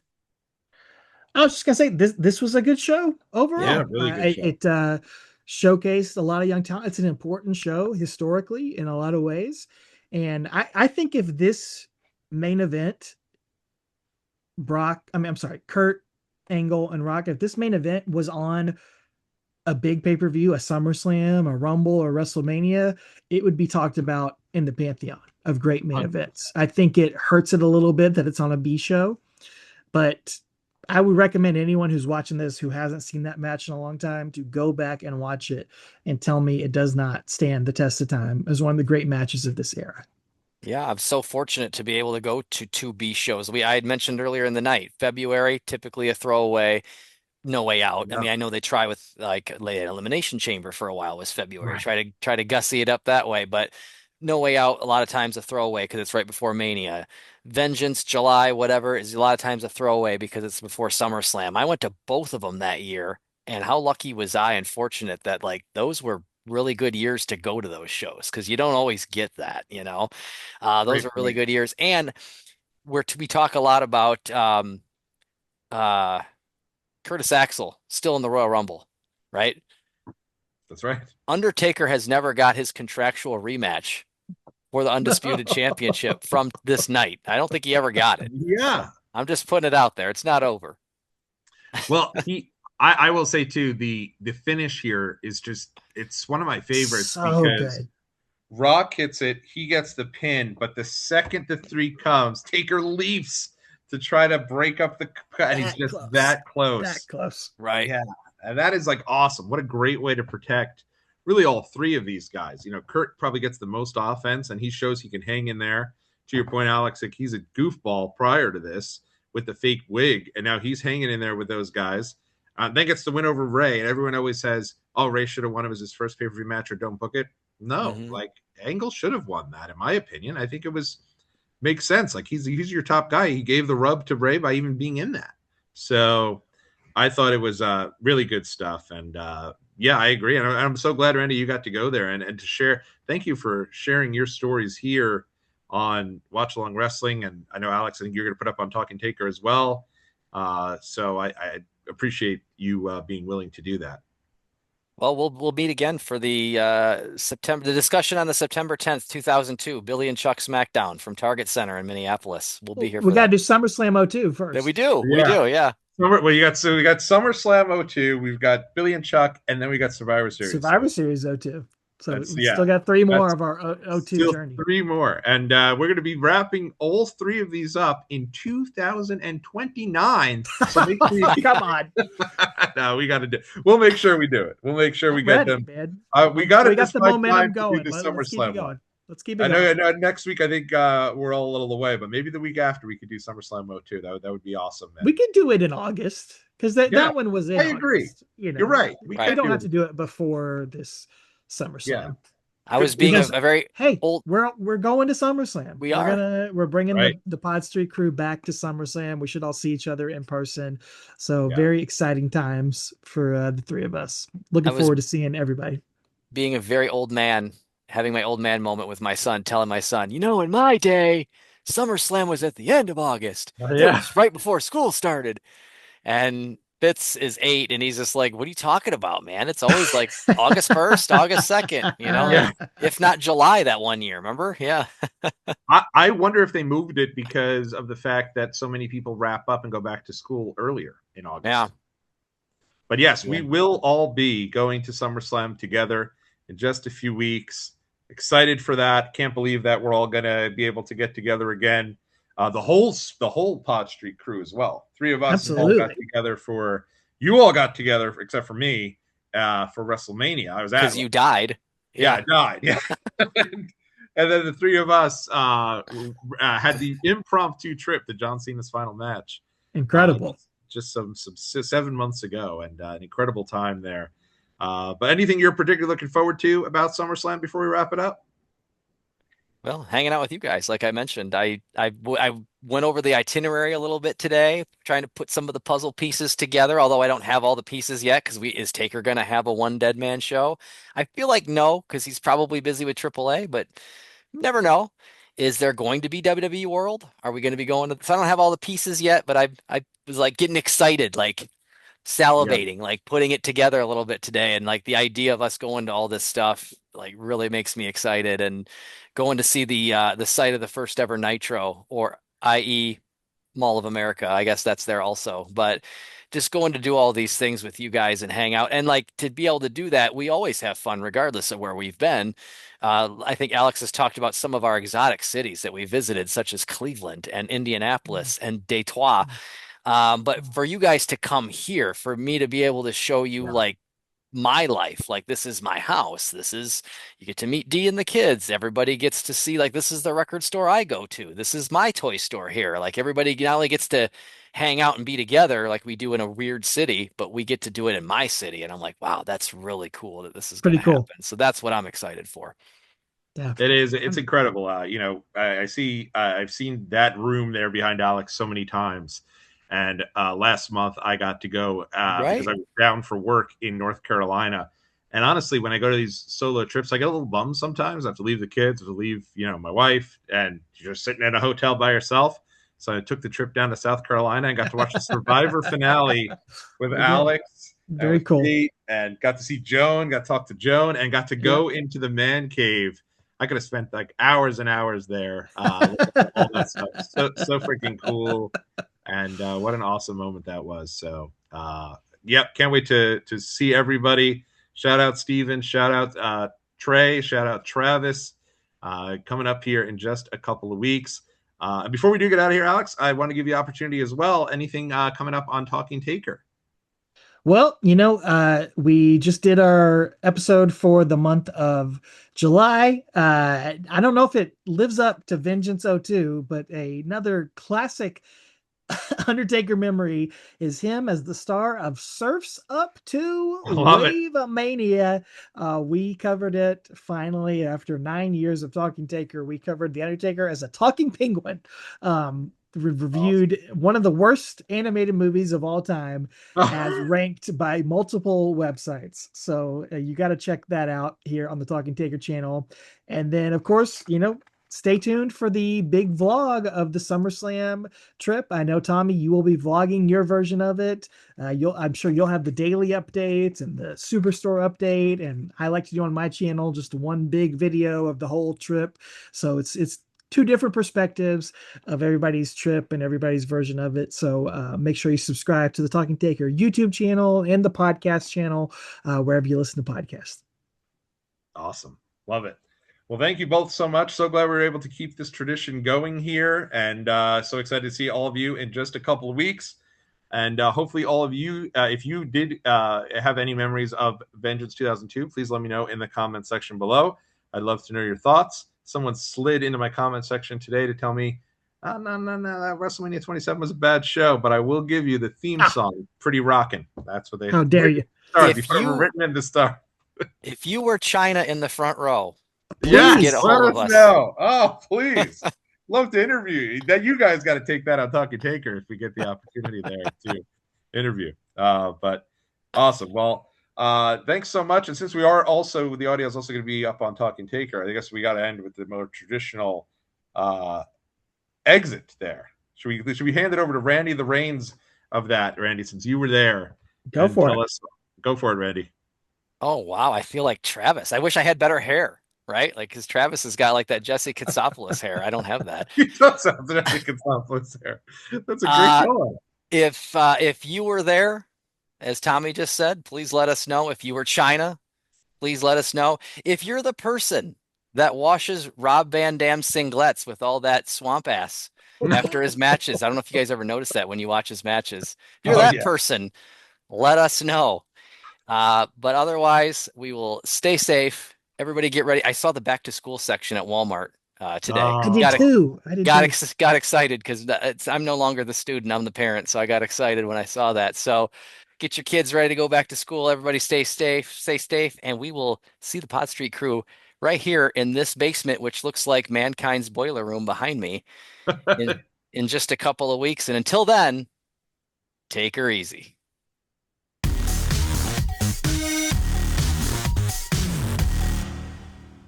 I don't remember he had a Hall of Fame chair. That's great. Anytime I see chairs on Facebook Marketplace in my area, it's like, oh, SummerSlam 99, those kind of chairs. It's like $400. Now you don't have to pay for shipping because it's like Facebook Marketplace. You drive half hour to go get it, but it's usually rusty as hell and it is not cheap. So I don't know where Alex got Hall of Fame Undertaker. Where'd he get that? That's great. I like Homer Simpson wearing the tie. I've got cardboard JFK. That's my thing. All the PSK, they'll all see cardboard JFK in the basement of fun when they come out. He's kind of, when you're not used to him, you think somebody's there. You think somebody's like it kind of startles you for a second. You're like, oh my God, I thought a person was down here. Homer Simpson with the title belt and the tie, and he's wearing an Undertaker hat. He's comical though, so he probably won't scare you like cardboard JFK will. Oh no, I lost Alex's background, so now I got to talk about Tommy's background, which is the Stone Cold. I mean, I think they're Stone Cold's eyes. I mean, it's Stone Cold definitely, obviously in the V, but I think those are his eyes. I'm just talking to myself. They are his eyes, I think. So it's I think crazy. they are. It's still on the disc you did. Yeah. Well, for a while it was on Alex's background because he was the last one to make a noise when he left, and then something made a noise on your end. I don't know what it was, and then we switched backgrounds. So I started talking about that one. Oh, interesting. See, I've only seen you. Once in a while I'll see Alex, but I have the three of us on the top, but you're on the big screen. Oh, funny. Yeah, so I was just doing like extra DVD commentary of Alex's room. Where'd he get that Undertaker chair? That Undertaker, he's sitting in a Hall of Fame Undertaker chair. He didn't go to Undertaker's Hall of Fame. Where'd he get that? Oh, I don't know. I know, right? I do see chairs on Facebook Marketplace in my area. It's like SummerSlam 99 or something, but it's always like rusted out, $400. I don't want that. When I was looking at showing you guys I think it was, what was it? The King of the Ring blow up chair from, I think it was 1996. Yeah. I had sent that over I'd looked it up. I was like, oh, I'd love to try to buy one. And someone had one for like $60, but it was blown out in the back. It had a big hole in it and it had to be taped up. And I was like, oh, patched. Yeah. I don't need a patched, chair there. It'll go to waste. We had because we're so cool. We had an inflatable couch in our dorm room in like freshman year, sophomore year. But yeah, you can imagine how long that lasted before 2 patches, 3 patches, 4 patches. Oh yeah. Throw the damn thing out. For sure. For sure. Alex, I want to know. I was doing some extra DVD commentary on your room when you were gone. Yeah, absolutely. I was talking about Homer Simpson and all Yep. that stuff. But where the hell did you get the Undertaker Hall of Fame chair? You weren't there. I was not there. Yeah. Travis gave that to me. He ordered it off of shop for Oh, birthday or Wow. something like that. oh, that's Yeah. awesome. I see them on Facebook Marketplace in my area, but it's like SummerSlam 99, but it's been in somebody's shed for 30 years and it's 400. They also still Mm. want $400, like no. Yeah, that is tough. I Very used hard to to. have a Judgment Day O2 chair, Oh, but we used it in a backyard match and broke it. Oh awesome. no. I had a friend who randomly went to that show. I didn't go to it, but Wow. had somebody I knew in college, and he gave that to me, and I had Wow. that for years. But then we Probably a used better it. match than the main That's event. could have been. My my buddy Matt and his girlfriend Romina got chairs from the 2006 WWE One Night Stand and Mm. the ECW One Night Stand, Yeah, yeah, yeah. and we tried to get Mick Foley to sign it at a signing. And when he went in to sign it, hey guys, when he went in to sign it, his son was sitting next to him at the signing, and they said the kid drew, like literally picked up a marker Mick had and drew all over the top of the chair, Oh and No. you could no. just see like her die on the inside, ready to just like, oh my god, how did you allow this to happen? And Mick like totally laughed and was just like, well, maybe someday that'll be an even bigger Ugh. collector's item. It'll be worth more money because they'll be famous. Right, right. Yeah, but it was one of those things where it was like you can't even buy a new one, and disaster on that. But I've never had a Oh. chair. I've never gotten it. That's Maybe, surprising. Everything you've yeah, Of gone all to. things, of all people. Yeah, well, right. it's You'd think I'd have one, AI but yeah. companion is Smart. on, whatever that is. Oh, Oh, is it okay. really? Oh Oh, gosh. tell us what to say. Imagine AI companion just like takes an entire summary of this and sends it out to my work team first thing tomorrow Great. with an entire summary of the thing. Uh, awesome. All right, here we go.